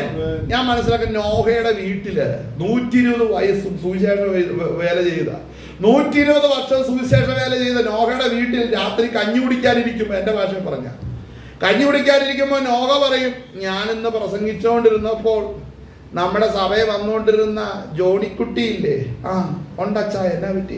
ജോണിക്കുട്ടി അവിടെ നിന്നുകൊണ്ട് അപ്പുറത്ത് രക്ഷിക്കപ്പെടാത്ത അമ്മരുടെ കൂടെ നിന്നുകൊണ്ട് എന്നെ നേർക്ക് തെറി പറയടാ എന്ന് പറഞ്ഞു കമന്റ് ഇടുന്നത് കണ്ടു, ബഹളം വെക്കുന്നത് കേട്ടു.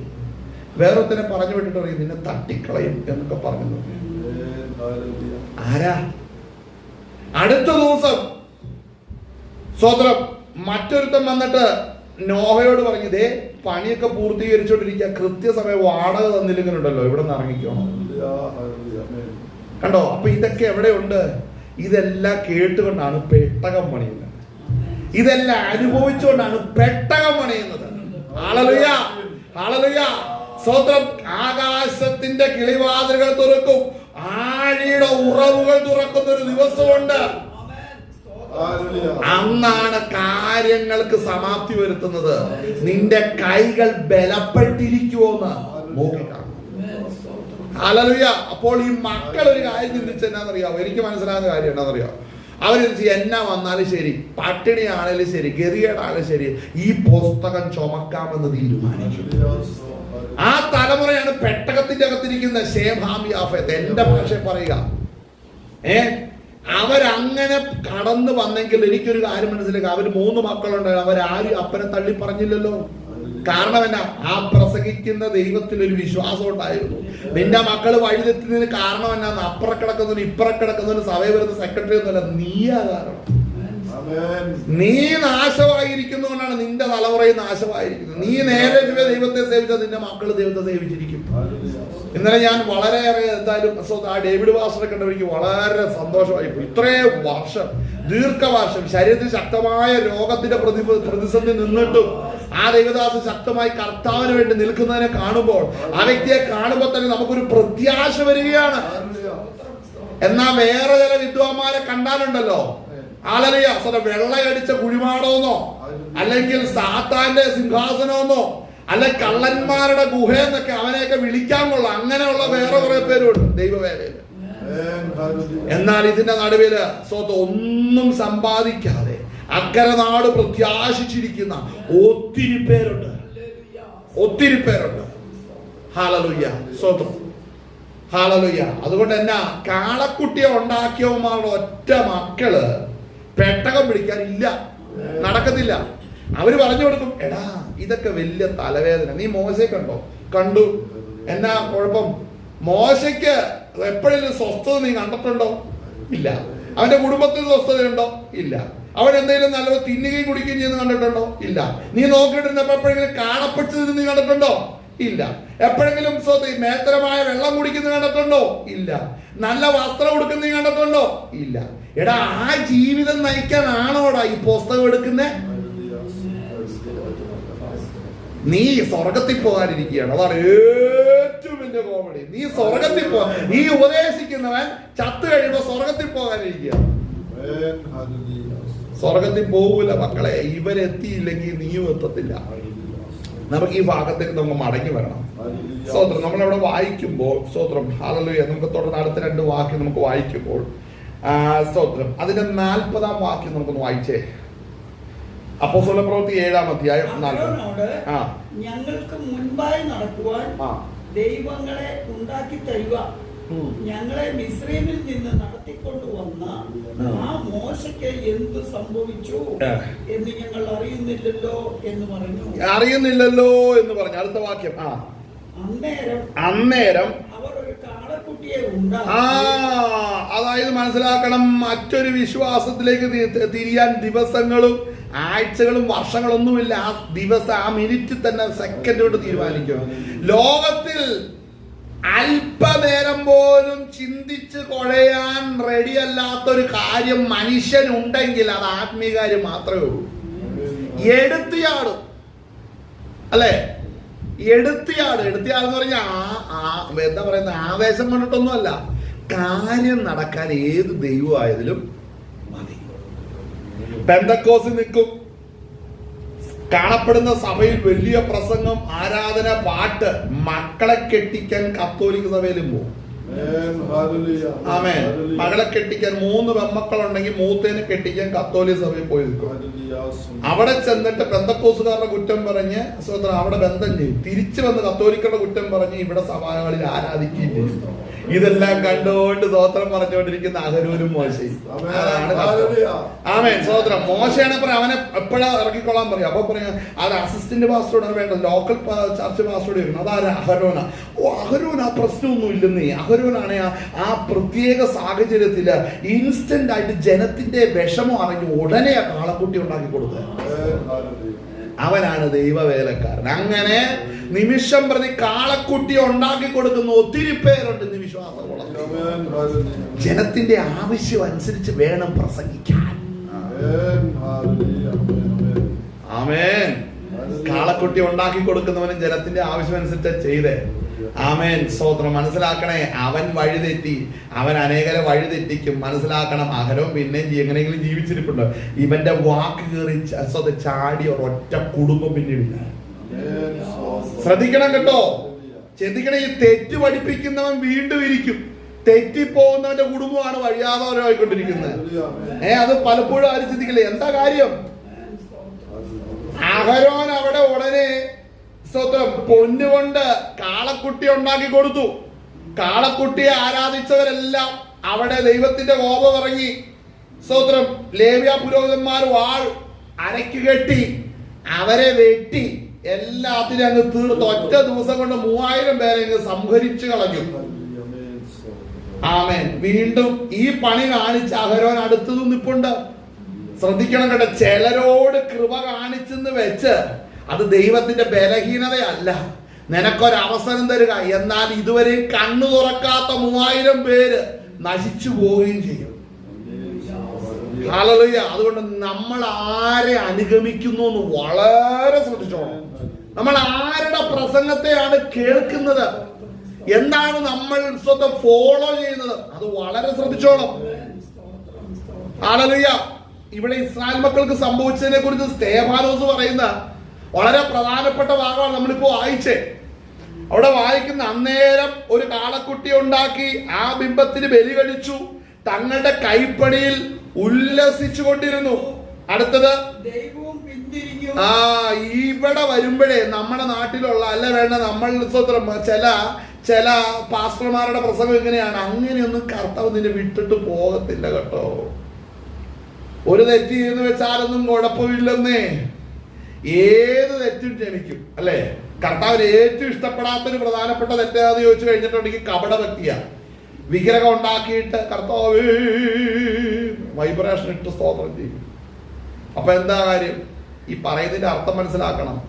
ഈ വാക്യം എന്താ പറയുന്നത്? ദൈവവും അവരെ വിട്ട് പിന്തിരിഞ്ഞു. ഇന്ന് അനേകര് പറയുന്നത്, നിന്നെ അങ്ങനെയൊന്നും കർത്താവ് നിന്നെ ഇട്ടിട്ട് പോകത്തില്ലെന്ന്. കാര്യം ഇവൻ അതിന്റെ ഇടയ്ക്ക് കയറി നിൽക്കുക, ദശാംശം മേടിക്കാൻ വേണ്ടി അല്ലെ, സ്തോത്ര കാഴ്ച മേടിക്കാൻ വേണ്ടി ഇതിന്റെ ഇടയ്ക്ക് കയറി നിൽക്കുക. അപ്പൊ സ്തോത്ര കാഴ്ച വേണോ? വേണം. കൊടുക്കാറുണ്ടോ? കൊടുക്കാറുമുണ്ട്. കിട്ടണ്ടവന് കിട്ടുന്നില്ലെന്നേ ഉള്ളൂ. ആളല്ലേ, കള്ളന്മാർ കിട്ടുന്നുണ്ട്. കാര്യം എന്നാ, ഇവൻ തെറ്റ് പ്രസംഗിച്ച ഉടനെ എല്ലാം അവന്റെ കുണുക്ക് പറിച്ചുകൊണ്ട് കൊടുത്തു കേട്ടോ. അതിനെ കാര്യം നല്ല അതായത് ഉപദേശത്തിന് വേണ്ടിയല്ലേ പണം ഒത്തിരി വരും. ഉപദേശത്തിന് വേണ്ടി അല്ലെങ്കിൽ പണം ഒത്തിരി കിട്ടും. ഉപദേശത്തിന് വേണ്ടിയാണ് ഒരുത്തന്റെയും കയ്യിലൊന്നും കാണാതിരിക്കുന്നത്. ആമേൻ. ഹല്ലേലൂയ. വായിച്ചേ ആ ഭാഗം. പിന്തിരിഞ്ഞു, ആകാശത്തിലെ സൈന്യത്തെ ആരാധിക്കുവാൻ അവരെ കൈവിട്ടു. ഇസ്രായേൽ ഗ്രഹമേ, നിങ്ങൾ മരുഭൂമിയിൽ എനിക്ക് 40 സംവത്സരം ഹനനയാഗങ്ങളും ഭോജനയാഗങ്ങളും അർപ്പിച്ചുവോ? നമുക്കവിടെ വായിക്കുമ്പോൾ 106 സങ്കീർത്തനത്തിന്റെ 19-20 വാക്യം വായിച്ചത്. 106 സങ്കീർത്തനത്തിന്റെ 19-20 വാക്യം നമുക്ക് വായിക്കാം. 106 സങ്കീർത്തനം. ഹല്ലേലൂയ. 106 സങ്കീർത്തനം അതിന്റെ 19-20 അവിടെ വായിക്കുന്നത് ഇങ്ങനെയാണ്. അവർ ഹോരേബിൽ വെച്ചൊരു കാളക്കുട്ടിയെ ഉണ്ടാക്കി വാർത്തുണ്ടാക്കിയ വിഗ്രഹത്തെ നമസ്കരിച്ചു. ഇങ്ങനെ അവർ തങ്ങളുടെ മഹത്വമായവരെ പുല്ലും തിന്നുന്ന കാളയോട് സദൃശ്യനാക്കി തീർത്തു. ഇവിടെ ശ്രദ്ധിക്കണം, ഈ കാളക്കുട്ടിയെ ഉണ്ടാക്കിയപ്പോ എന്നാ സംഭവിച്ചത് നമ്മൾ ചിന്തിക്കും. സംഭവിച്ചത് എന്താണ്? ഇവര് പറഞ്ഞ ഈ കാളക്കുട്ടിയാവുന്നു നമ്മെ മിസ്രൈമിൽ നിന്ന് നമ്മെ കൊണ്ടുവന്ന് ഇന്ന് ഈ ദേശം വരെ എത്തിച്ചിരിക്കുന്നത് എന്ന് പറഞ്ഞാൽ അതിന്റെ അർത്ഥം എന്താണ്? അർത്ഥം എന്ന് പറഞ്ഞിട്ടുണ്ടെങ്കിൽ യഥാർത്ഥ അർത്ഥം ഇവിടെ സങ്കീർത്തനക്കാരൻ പറയുന്നത് 106 സങ്കീർത്തനം 19-20 വായിച്ച്, അവർ ഹോരേബിൽ വെച്ചൊരു കാളക്കുട്ടിയെ ഉണ്ടാക്കി വാർത്തുണ്ടാക്കിയ വിഗ്രഹത്തെ ഈ നമസ്കരിക്കുമ്പോൾ എന്നാ പറ്റുന്നതെന്ന് ശ്രദ്ധിക്കണം. വെറുതെ ഒന്നും സംഭവിക്കുന്നില്ലെന്ന് പറയുന്ന മണ്ടന്മാർ ഒത്തിരിയുണ്ട്. അതിനെന്താണ്? ഇന്നാളൊരു വ്യക്തി പറയുന്നത് കേട്ടിട്ട്, വിഗ്രഹാർപ്പം നിന്നാൽ ഇപ്പൊ എന്നാ കുഴപ്പമിരിക്കുന്നതിന്? ഒരു കുഴപ്പമില്ല, ഒരു കുഴപ്പമില്ല, ഒരു കുഴപ്പമേ ഉള്ളൂ.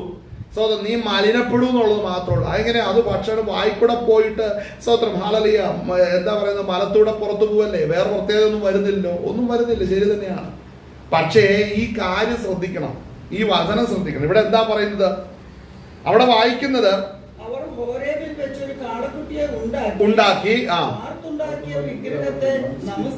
വാർത്തുണ്ടാക്കിയ വിഗ്രഹത്തെ നമസ്കരിച്ചു. അങ്ങനെ അവർ തങ്ങളുടെ മഹത്വം കണ്ടോ? നമസ്കരിക്കേണ്ട ജനം. അതായത് ശ്രദ്ധിക്കണം, ഇത് സ്വത്രം ശ്രദ്ധിക്കണം, ഇത് കാളക്കുട്ടിയെയോ യാഗപീഠത്തെയോ ഒന്നും അല്ല ബാധിച്ചിരിക്കുന്നത്. ഇത് ബാധിച്ചിരിക്കുന്നത് മനുഷ്യരെയാണ്. അതായത് ദൈവം തെരഞ്ഞെടുത്തത് മനുഷ്യരെയാണ്. ആ മനുഷ്യരാരാണ്? അബ്രഹാമിന്റെ വാഗ്ദത്ത പ്രകാരം അബ്രഹാമിന്റെ തലമുറകളായിരിക്കുന്നവര്. ആമേൻ. അബ്രഹാമിന്റെ, ഇസഹാക്കിന്റെ, യാക്കോബിന്റെയും ദൈവം വിളിച്ചു വേർതിരിച്ചിരിക്കുന്ന 12 ഗോത്രങ്ങൾ എന്നുള്ളവരെയാണ് കൊണ്ടുവന്നത്. അവിടെ മനുഷ്യരാണ് പ്രസക്തി. ആ മനുഷ്യർ ഏതെങ്കിലും രൂപത്തെ നമസ്കരിച്ചാൽ അബ്രഹാമിനെ ദൈവം വിളിച്ച വിളിയെയാണ് ധിക്കരിക്കുന്നത്. ആമേൻ. എന്തായി തീർന്നു? അവർ നമസ്കരിക്കുന്ന സമയത്ത് അവിടെ സംഭവിച്ചത് 20-ാം വാക്യം, പുല്ല് തിന്നുന്ന കാളയോട് സദൃശ്യനാക്കത്തീർന്നു. ഇങ്ങനെ അവർ തങ്ങളുടെ മഹത്വമായവനെ, കണ്ടോ, നമ്മളുടെ കർത്താവ് മഹത്വമായവനെ പുല്ല് തിന്നുന്ന കാളയോട് സദൃശ്യനാക്കി തീർക്കുകയാണ്. ഇന്ന് കർത്താവ് എന്തിനാണ് വന്നതെന്ന് ചോദിച്ചു കഴിഞ്ഞിട്ടാണ്, നിന്നെ വളരെ അനുഗ്രഹിക്കാനാണ്, നിന്നെ അങ്ങ് ഉദ്ധരിക്കാനാണ്, ഉയർത്താനാണ്, എല്ലാ മാന്യതയും പദവികളും നിനക്ക് നൽകാനാണെന്ന് പറയുമ്പോൾ ശ്രദ്ധിക്കണം, ക്യാഷിന്റെ രൂപത്തിൽ ദൈവത്തെ ആക്കി പ്രസംഗിക്കുന്നവരുണ്ട്. വിദേശ യാത്രയുടെ രൂപത്തിൽ ജീവനുള്ള ദൈവത്തെ ആക്കി പ്രസംഗിക്കുന്നവരുണ്ട്. ഹാലലിയ. നീ നിന്നെ തന്നെ സ്വസ്നേഹിയായി തീരുവാൻ, നീ നിന്നെ തന്നെ, അത് കർത്താവ് നിന്നെ പോലെയാണ് ഇരിക്കുന്നത് എന്ന് നിന്നെ കൊണ്ട് ചിന്തിപ്പിക്കുകയും നിന്റെ സ്വഭാവമാണ് ദൈവികമെന്ന് കണ്ട് നിന്റെ സ്വഭാവത്തെ ഉയർത്തുവാനും തക്കവണ്ണം ഇടയാക്കി തീർക്കുന്ന അവസ്ഥകൾ. ഇതൊക്കെ അനേകരുടെ ജീവിതത്തിൽ സംഭവിക്കുന്നതാണ്. അവനവനെ തന്നെ സ്നേഹിക്കുക, അവനവനെ തന്നെ കുറിച്ച് അവനൊരു ഒരു ആഗ്രഹവും നിരൂപണവും ഉണ്ടാകുക, അതനുസരിച്ച് അവൻ മുമ്പോട്ട് പോകുക. അപ്പോൾ ഈ നിലവാരത്തിൽ മുന്നേറുന്ന ഒരു അവസ്ഥ ഇസ്രായേൽ മക്കളുടെ ഇടയിൽ ഉണ്ടായിരുന്നു എന്ന് ദൈവത്തിന്റെ വചനം പറയുകയാണ്. ആമേൻ. ഹല്ലേലൂയ. കാരണം ദൈവത്തെ മഹത്വപ്പെടുത്തിയാട്ടെ. ഹല്ലേലൂയ. അപ്പോൾ ആ വാക്യം വായിക്കും. നമുക്ക് അതിന്റെ കൂടെ നമുക്ക് വേറെ 2-3 വാക്കുകൂടെ വായിക്കാം. സ്തോത്രം. ഹല്ലേലൂയ. സ്തോത്രം. നമുക്ക് അതിന്റെ യെശയ്യാ പ്രവചനം 63-ന്റെ 10-ാം വാക്യം നമുക്കൊന്ന് വായിക്കാം.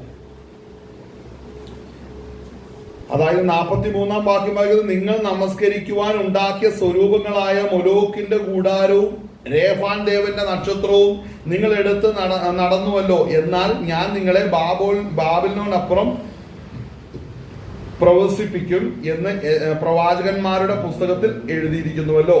43-ാം വാക്യമാണ് വായിച്ചത്. യെശയ്യാ പ്രവചനം 63-ന്റെ 10 വായിച്ചേ. യെശയ്യാവ് 63-ന്റെ 10. എന്നാൽ അവർ മത്സരിച്ച് അവന്റെ പരിശുദ്ധാത്മാവിനെ ദുഃഖിപ്പിച്ചു. അതുകൊണ്ട് അവൻ അവർക്ക് ശത്രുവായി തീർന്നു. താൻ തന്നെ അവരോട് യുദ്ധം ചെയ്തു. അപ്പോൾ അവന്റെ ജനം മോശയുടെ കാലമായ പുരാതന കാലം ഓർത്ത് പറഞ്ഞു. അവരെ തന്റെ ആടുകളുടെ ഇടയനോടുകൂടെ സമുദ്രത്തിൽ നിന്നും കരയേറുമാറാക്കിയവൻ എവിടെ? അവരുടെ ഉള്ളിൽ തന്റെ പരിശുദ്ധാത്മാവിനെ കൊടുത്തവൻ എവിടെ? കണ്ടോ? അപ്പൊ ഇവിടെ ശ്രദ്ധിക്കണം, ഇസ്രായേൽ മക്കളെ കുറിച്ച് പറയുന്ന കാര്യം ശ്രദ്ധിക്കണം. 63-ന്റെ 10 നമ്മൾ വായിച്ചു. എന്നാൽ അവർ മത്സരിച്ചു, അവന്റെ പരിശുദ്ധാത്മാവിനെ ദുഃഖിപ്പിച്ചപ്പോൾ ശ്രദ്ധിക്കണം, ഒരു രൂപത്തെ വണങ്ങിക്കഴിഞ്ഞപ്പോൾ ഈ പരിശുദ്ധാത്മാവ് കാളയുടെ രൂപത്തിലാണ് ഇരിക്കുന്നതെന്നാണ് ജനം കാണിച്ചത്. അപ്പോൾ ഇന്ന് കാണപ്പെടുന്ന സഭകളുടെ മുമ്പിൽ ഒത്തിരി പ്രശ്നമുണ്ട്. അപ്പോൾ പരിശുദ്ധാത്മാവിനെ പണത്തിന്റെ രൂപത്തിൽ കാണിക്കുന്നവരാണെങ്കിലോ, ആമേൻ, പരിശുദ്ധാത്മാവിനെ പണത്തിന്റെ രൂപത്തിലും പരിശുദ്ധാത്മാവിനെ രോഗസൗഖ്യത്തിന്റെ പേരിലൊക്കെ കാണിക്കുന്നവരാണ് ഇന്ന് ബഹുഭൂരിപക്ഷം. പരിശുദ്ധാത്മാവ് അനുഗ്രഹമാണ്. അനുഗ്രഹവേദ ഭൂമിയിലെ അനുഗ്രഹങ്ങൾ, അതായത് ഭൂമിയിൽ കാണപ്പെടുന്ന വസ്തുവകൾ നിന്റെ അക്കൗണ്ടിൽ വരുമ്പോൾ നിന്റെ ഹൃദയത്തിൽ ഉണ്ടാകുന്ന സന്തോഷമാണ് ആത്മാവിന്റെ സന്തോഷമെന്ന് പരിശുദ്ധാത്മാവിനെ കുറിച്ച് വ്യാജൻ പറയുന്നവരോട് ഇന്ന് പകൽനേരം പറയാം. നിങ്ങൾ ദുഃഖിപ്പിച്ചത് പരിശുദ്ധാത്മാവിനെ തന്നെയാണ്. അല്ലേ?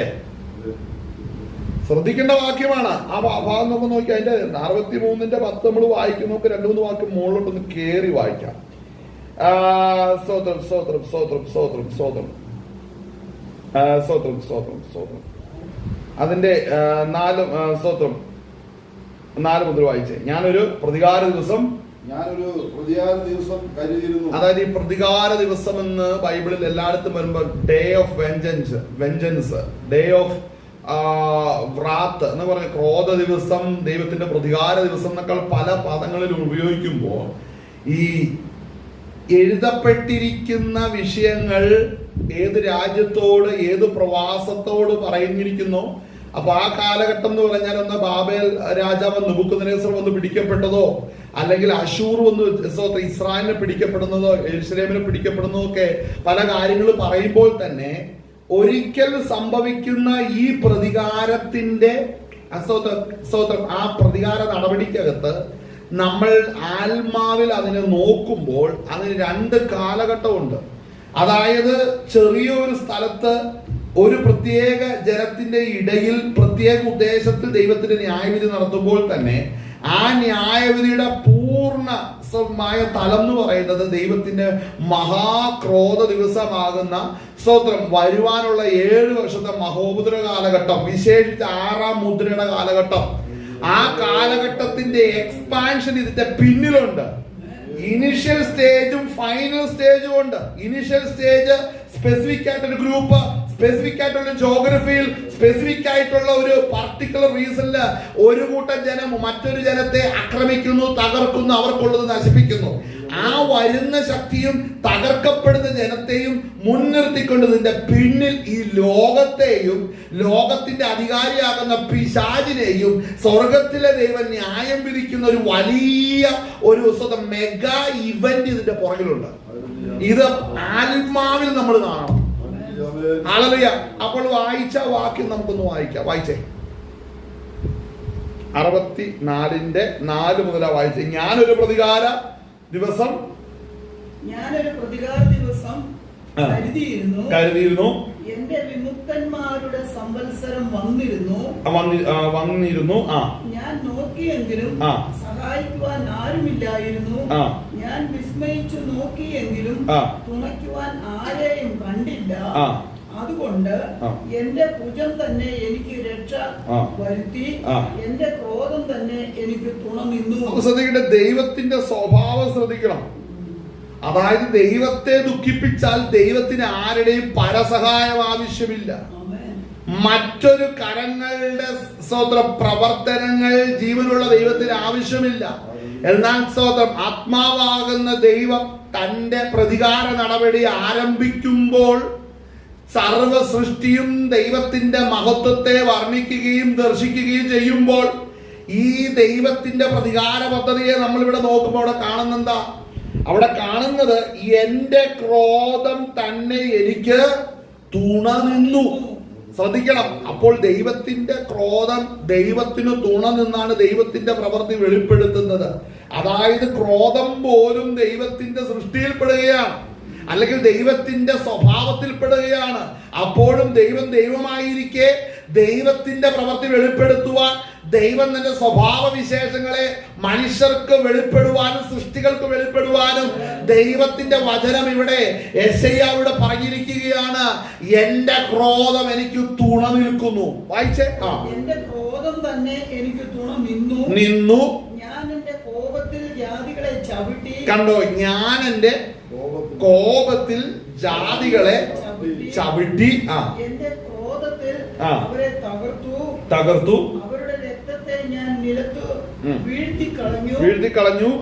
നമുക്ക് നൽകിയതുപോലെ ഒക്കെയും ഞാൻ യഹോവയുടെ പ്രീതി വാത്സല്യത്തെയും യഹോവയുടെ സ്തുതിയെയും അവന്റെ കരുണയ്ക്കും മഹാദയയ്ക്കും ഒത്തവണ്ണം അവൻ ഇസ്രായേൽ ഗ്രഹത്തിനും കാണിച്ച വലിയ നന്മയെയും കീർത്തിക്കും. അടുത്തത് അവർ എന്റെ ജനം കപടം കാണിക്കാത്ത മക്കൾ തന്നെ എന്ന് പറഞ്ഞു.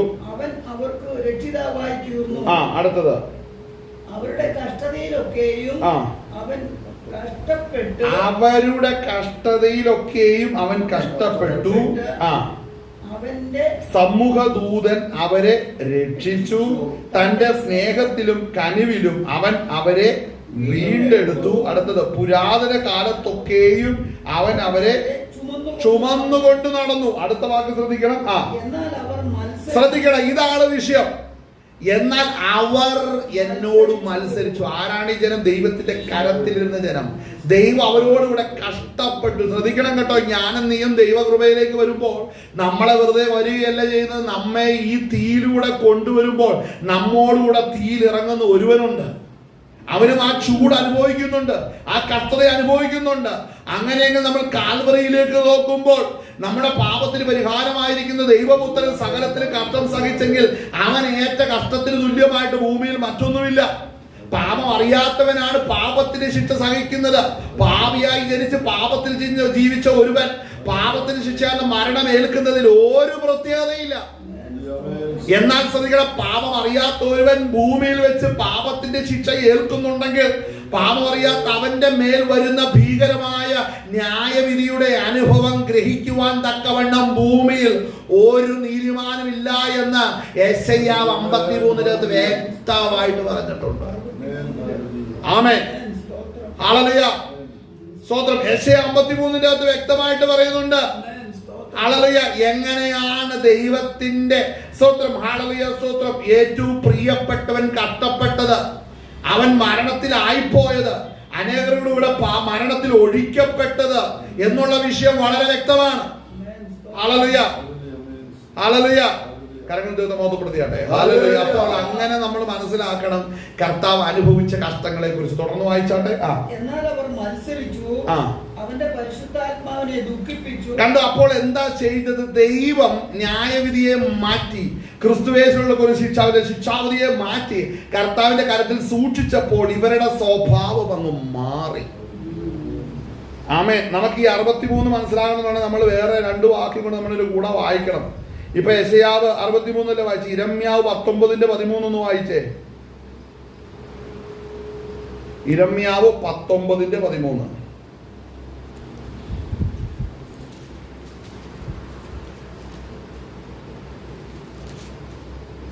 ഇരമ്യാവ് 19:13 അവിടെ വായിക്കുന്നു. വീടുകളും യഹൂദ രാജാക്കന്മാരുടെ അരമനകളും അവർ മേൽപ്പുരകളിൽ വെച്ച് ആകാശത്തിലെ സർവ്വ സൈന്യത്തിനും ധൂപം കാണിക്കുകയും അന്യദേവന്മാർക്ക് പാനീയ ബലി പകരുകയും ചെയ്ത എല്ലാ വീടുകളും തന്നെ തോഫെത്ത് എന്ന സ്ഥലം പോലെയാകും. ഇവിടെ ശ്രദ്ധിക്കണം, തോഫെത്ത് എന്ന സ്ഥലം പോലെയാകും. അവിടെ എന്താ സംഭവിച്ചേ? ഹല്ലേലൂയ. നമുക്കതിന്റെ സ്തോത്രം. ഹല്ലേലൂയ. അതിന്റെ ഈ 9 വാക്യം മുതൽ വായിക്കാം, അല്ലെങ്കിൽ 1 മുതൽ വായിച്ചേ. വേഗം വായിച്ചു പോ, ഒത്തിരി കൊണ്ട് വായിക്കാൻ.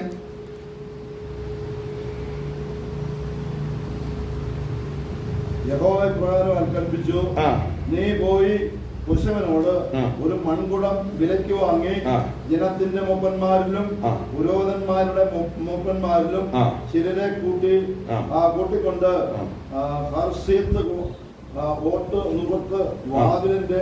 ഓട്ടുനൂർക്ക് എന്ന് പറയുന്നത് അതിന്റെ അർത്ഥമാണ്, അല്ല ഓട്ടുനൂർക്കിന്റെ കൂടെ വായിക്കാനുള്ളതല്ല. ഹർസീത്ത് എന്നുള്ള പദത്തിന്റെ അർത്ഥം ഓട്ടുനുറുക്ക് എന്നാണ് അതിന്റെ അർത്ഥം. വാതിലിന്റെ പുറമെയുള്ള ബെൻ ഹിന്നോം താഴ്വരയിൽ ചെന്ന് ഞാൻ നിന്നോട് അരുളി ചെയ്യുന്ന വാക്കുകളെ അവിടെ പ്രസ്താവിച്ചു പറയേണ്ടത്, യഹൂദ രാജാക്കന്മാരും യെരൂശലേം നിവാസികളുമായുള്ളവരെ യഹോവയുടെ വചനം കേൾക്കുവിൻ. ഇസ്രായേലിന്റെ ദൈവമായ യഹോവ ഇപ്രകാരം അരുളി ചെയ്യുന്നു, കേൾക്കുന്നവന്റെ ചെവി മുടങ്ങത്തക്കവണ്ണം ഞാൻ ഈ സ്ഥലത്തിന് ഒരനർത്ഥം വരുത്തും. അവർ എന്നെ ഉപേക്ഷിച്ചു. അപ്പൊ ശ്രദ്ധിക്കുന്നു, ഉപേക്ഷിച്ചു എന്ന് പറയുമ്പോൾ എന്താ ചെയ്തത്? ഇവർ അന്യ ദൈവങ്ങളിലേക്ക് തിരിഞ്ഞു. അതാണ് ഈ ഉപേക്ഷിച്ചു എന്ന് പറയുന്നത്. അപ്പോൾ എന്ത് സംഭവിക്കുന്നു? അവിടെ പരിശുദ്ധാത്മാവിനെ ദുഃഖിപ്പിച്ചു. രക്ഷകനാകുന്ന കർത്താവിനെ പുല്ല് തീറ്റുന്ന മൃഗത്തിന്, പശുവിനോട് കന്നുകാലിയോട് തുല്യമാക്കി തീർത്തു. ഇതാണ് ഇവര് ചെയ്തത്. ഹല്ലേലൂയ. അപ്പോൾ ഇത് ആർക്കാ ബാധകം? ഈ ദൈവത്തെ സേവിക്കുന്നവർക്ക് മാത്രമേ ഈ നിയമം ബാധകമുള്ളൂ. ആമേൻ, ഹല്ലേലൂയ. അവിടെ ശ്രദ്ധിക്കുക, അടുത്ത വാക്യം നോക്ക് വായിക്കുമ്പോൾ, അവരെന്നെ ഉപേക്ഷിച്ചു, ഈ സ്ഥലത്തെ വഷളാക്കി ഞങ്ങളും ഞങ്ങളുടെ പിതാക്കന്മാരും യഹൂദ രാജാക്കന്മാരും അറിഞ്ഞിട്ടില്ലാത്ത അന്യദേവന്മാർക്ക് അവിടെ വെച്ച് ധൂപം കാട്ടി. 4-ാം വാക്യം മുതൽ വായിച്ചേ.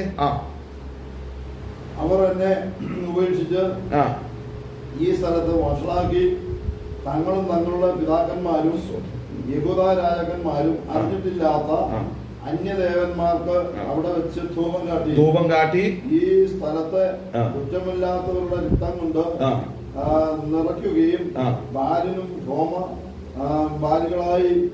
ഹോമ ബലികളായി ഇടയ്ക്ക് വായിക്കണം പുസ്തകം കേട്ടോ. ഞാൻ വായിച്ചോളാം, വേണ്ട തെറ്റ് വായിക്കണം, നമ്മൾ മറ്റുള്ളവർ കേൾക്കുന്നില്ലേ.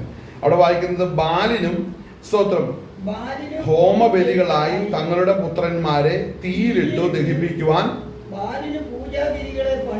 പണിയുകയും ചെയ്തിരിക്കുന്നു. അത് ഞാൻ കൽപ്പിച്ചിട്ടില്ല, അരുളി ചെയ്തിട്ടില്ല, എന്റെ മനസ്സിൽ വന്നിട്ടുമില്ല. അടുത്തത് വായിച്ചോ. അതുകൊണ്ട് ഈ സ്ഥലത്തിൽ ഇനി ഓബെത്തെന്നും ബെൻഹിന്നോം ആൾവര എന്നും പേര് പറയാതെ കൊലത്ത് ആൾവര എന്നും പേര് പറയുന്ന കാലം വരും എന്ന് യഹോവയുടെ അരുളപ്പാട്. അങ്ങനെ ഞാൻ ഈ സ്ഥലത്തെ കുറിച്ച് യഹൂദന്മാരുടെയും യെരൂശലേമിന്റെയും ആലോചനയെ നിഷ്ഫലമാക്കും. ഞാൻ അവരെ ശത്രുക്കളുടെ മുമ്പിൽ വാൾ കൊണ്ടും അവർക്ക് പ്രാണഹാനി വരുത്തുവാൻ നോക്കുന്നവരുടെ കൈ കൊണ്ടും വീടുമാറാക്കുകയും അവരുടെ ശവങ്ങളെ ആകാശത്തിലെ പക്ഷികൾക്കും കാട്ടിലെ മൃഗങ്ങൾക്കും ഇരയാക്കുകയും ചെയ്യും. ഞാൻ ഈ നഗരത്തെ സ്തംഭനത്തിനും പരിഹാസത്തിനും വിഷയമാക്കി തീർക്കും. അതിനരികെ കടന്നു പോകുന്ന ഏവന് സ്തംഭിച്ച് അതിന് നേരിട്ട സകല ബാധകളും നിമിത്തം അതിന്റെ 9-ാം വാക്യം, അവരുടെ ശത്രുക്കളും അവർക്ക് പ്രാണഹാനി വരുത്തുവാൻ നോക്കുന്നവരും അവരെ ഞെരുക്കത്തിലും നിരോധനത്തിൽ ഞാൻ അവരെ സ്വന്തം പുത്രന്മാരുടെ മാംസവും തിന്നുവാൻ ഇടയാക്കും. ഓരോരുത്തരും താന്റെ കൂട്ടുകാരന്റെ മാംസം തിന്നും. പിന്നെ നിന്നോടുകൂടെ പോന്ന പുരുഷന്മാർ കാണുകെ നീ ആ മൺകുടം ഉടച്ച് അവരോട് പറയേണ്ടതെന്നാൽ സൈന്യങ്ങളുടെ യഹോവ ഇപ്രകാരം അരുളി ചെയ്യുന്നു, സ്തോത്രം, നന്നാക്കി കൂടാതെ വണ്ണം കുശവന്റെ പാത്രം ഉടച്ചു കളയുന്നത് പോലെ ഞാൻ ഈ ജനത്തെ ഈ നഗരത്തെയും ഉടച്ചു കളയും. അടക്കം ചെയ്യുവാൻ വേറെ സ്ഥലമില്ലായകൊണ്ട് അവരെ തോഫേത്തിൽ അടക്കം ചെയ്യും. അങ്ങനെ ഈ സ്ഥലത്തോടും അതിലെ നിവാസികളോടും ചെയ്യും. ഞാൻ ഈ നഗരത്തോടും തോഫേത്തിനും സമമാക്കും എന്ന് യഹോവയുടെ. അപ്പോൾ ശ്രദ്ധിക്കേണ്ട, അതെന്താണ് കാരണം? അപ്പോൾ സ്തോത്രം, അവിടെ ദൈവത്തെ അനുസരിക്കാത്ത ജനത്തെ അവിടെ സ്തോത്രം കുഴിച്ചു മൂടുന്ന ദൈവത്തിന്റെ ന്യായവിധിയെ കുറിച്ചാണ് അവിടെ കാണുന്നത്. അപ്പോൾ ശക്തമായ ന്യായവിധി വരും. അതായത് ദൈവത്തെ നമ്മൾ പഠിച്ചാൽ ഈ ദൈവം എല്ലാം കൊടുക്കുമോ? സ്തോത്രം, സമ്പത്ത് കൊടുത്തു, രാജ്യം കൊടുത്തു, അവിടെ സ്തോത്രം കൃഷി സമ്പത്തുകൾ കൊടുത്തു, ധനം വർദ്ധിപ്പിച്ചു. ഇതെല്ലാം വർദ്ധിച്ചിരിക്കുന്ന അതെല്ലാം ദൈവത്തിന് സ്വന്തമാണ്. ദൈവത്തിന് സ്വന്തമായിരിക്കുന്നതിൽ വെച്ച് തന്നെ സ്തോത്രം ആ ജനത്തെ നശിപ്പിക്കുന്ന ഒരു ദൈവം കൂടെയാണ്. ആമേൻ, ഹല്ലേലൂയ. നമ്മളിത് ചിന്തിക്കുന്ന നമുക്ക് ഇതുമായിട്ട് തന്നെ ബന്ധമിരിക്കുന്നത് ചിന്തിക്കുമ്പോൾ നമുക്ക് അവസാനമായിട്ടൊരു വാക്യം വായിച്ച് നമുക്ക് അവസാനിപ്പിക്കാം. നമുക്ക് വായിക്കാം കൊരിന്ത്യർക്ക് എഴുതിയ 1-ാം ലേഖനം അതിന്റെ 10-ാം അധ്യായം. സ്തോത്രം, നമുക്ക് 1 മുതൽ നമുക്കൊന്ന് വായിച്ചാട്ടെ. 1 കൊരിന്ത്യർ 10-ാം അധ്യായം അതിന്റെ 1-ാം വാക്യം മുതൽ. ഹല്ലേലൂയ, സ്തോത്രം, സ്തോത്രം, സ്തോത്രം. സഹോദരന്മാരെ, നമ്മുടെ പിതാക്കന്മാർ എല്ലാവരും മേഘത്തിന് കീഴിലായിരുന്നു. എല്ലാവരും സമുദ്രത്തിലൂടെ കടന്ന് എല്ലാവരും മേഘത്തിലും സമുദ്രത്തിലും സ്നാനമേറ്റു മോശയോട് ചേർന്നു. എല്ലാവരും ഒരേ ആത്മീക ആഹാരം തിന്നു, എല്ലാവരും ഒരേ ആത്മീക പാനീയം കുടിച്ചു. ഇവിടെ ശ്രദ്ധിക്കണം, ഇവരെല്ലാം ഒരേ ആത്മീക ആഹാരം തിന്നു, ആത്മീക പാനീയം കുടിച്ചു. അവരെ അനുഗമിച്ച ആത്മീക പാറയിൽ നിന്നല്ലോ അവർ കുടിച്ചത്. ക്രിസ്തു ആയിരുന്നു. എങ്കിലും അവരിൽ മിക്ക പേരിലും ദൈവം പ്രസാദിച്ചില്ല. അവരെ മരുഭൂമിയിൽ തള്ളിയിട്ട് കളഞ്ഞു എന്നു നിങ്ങൾ അറിയാതിരിക്കരുത് എന്ന് ഞാൻ ആഗ്രഹിക്കുന്നു. ഇത് പറഞ്ഞത് ആരാ? ഇത് പറഞ്ഞത് സ്തേഫാനോസ് അല്ല, ഇത് പറഞ്ഞത് യെശയ്യാവ് യിരെമ്യാവോ അല്ല, ഇത് പറഞ്ഞത് സ്തോത്രം അത് യോവേൽ അല്ല, ഇത് പറഞ്ഞത് ആമോസ് അല്ല, ഇത് പറഞ്ഞത് അപ്പോസ്തലനായ പൗലോസാണ്. അങ്ങനെയെങ്കിൽ ആ നടന്നതുപോലെയുള്ളൊരു സംഭവം കർത്താവിന്റെ നാമത്തിൽ കിട്ടിയ ഒത്തിരി നന്മകളും അനുഗ്രഹങ്ങളുടെയും നടുവിലാണ് അനേകർ കർത്താവിന് വിരോധമായി കാളക്കെട്ടി ഉണ്ടായിക്കൊണ്ടിരിക്കുന്നത്. കർത്താവ് പറയാത്തതും ചെയ്യാത്തതുമായ കാര്യങ്ങൾ വളരെ ഊക്കത്തോടെ ചെയ്ത് അതിൽ സ്വന്തം ധാർഷ്ട്യത്തോടെ ഇരിക്കുന്ന ഒത്തിരി പേര് ഇന്നും ഈ ഭൂമിയിലുണ്ട്. അങ്ങനെയെങ്കിൽ ദൈവത്തിന്റെ ന്യായവിധി വരുവാൻ പോകുമ്പോൾ മിക്കപേരിലും പ്രസാദിച്ചില്ലെന്ന് ദൈവത്തിന്റെ വചനം പറയുമ്പോൾ ശ്രദ്ധിക്കണമേ. കർത്താവിന്റെ വരവെങ്കിൽ അവന്റെ രാജ്യത്തിൽ എടുക്കപ്പെട്ട് കഴിഞ്ഞാൽ പിന്നെ ശേഷമുള്ള ജനം ഇതുപോലെ തള്ളപ്പെടുമെന്ന് ദൈവത്തിന്റെ വചനം വ്യക്തമാക്കുന്നുണ്ട്. അങ്ങനെയെങ്കിൽ ഇന്ന് പകൽ നേരം ഈ വചനം നമ്മുടെ മുമ്പിൽ ഇരിക്കുമ്പോൾ തന്നെ നമ്മൾ ഭയത്തോടെ അവന്റെ സന്നിധിയിലേക്ക് നമുക്ക് അടുത്തു വരാം. ഹല്ലേലൂയ. സ്വന്തം പിതാക്കന്മാരുടെ അകൃത്യം നോക്കി ഹല്ലേലൂയ അതേ സ്വഭാവം പിന്നീട് ദൈവപുത്രന്റെ കാലഘട്ടത്തിൽ സ്വന്തം ജനം വീണ്ടും പാപ സ്വഭാവത്തിലേക്ക് വെളിപ്പെടുത്തിയപ്പോൾ സ്തേഫാനോസിന് രക്തസാക്ഷിത്വമാണ് ലഭിച്ചതെങ്കിൽ പൗലോസ് ഇത് പറഞ്ഞിട്ട് സ്വന്തം എല്ലാവരും ഒന്നോടെ പൗലോസിനെ പുറത്താക്കുന്ന അനുഭവമാണെങ്കിലോ വീണ്ടും ഈ ബാധ കടന്ന് ദൈവജനത്തിന്റെ ജീവിതത്തിലേക്ക് ഇത് വന്നുകൊണ്ടാണ് ഇരിക്കുന്നത്. അതുകൊണ്ട് അനേകർ കൈവിടപ്പെട്ടു പോകുന്നതിന് മുമ്പ് സ്വന്തം നീ പ്രാപിച്ച പ്രത്യാശയിൽ ഉറപ്പുള്ളവനായി തീർന്ന ദൈവരാജ്യം പ്രാപിക്കാൻ തക്ക സ്വർഗം സഹായിക്കട്ടെ. ഈ വചനങ്ങളാൽ കർത്താവ് നിങ്ങളെ ബലപ്പെടുത്തുമാറാകട്ടെ. നമ്മുടെ കണ്ണുകൾ അടയ്ക്കാൻ നമുക്ക് പ്രാർത്ഥിക്കാം. കർത്താവിന്റെ സന്നിധിയിലേക്ക് നമ്മൾ ഓരോരുത്തർ അടുത്ത് വരുമ്പോൾ കർത്താവിന്റെ പാദപീഠത്തിൽ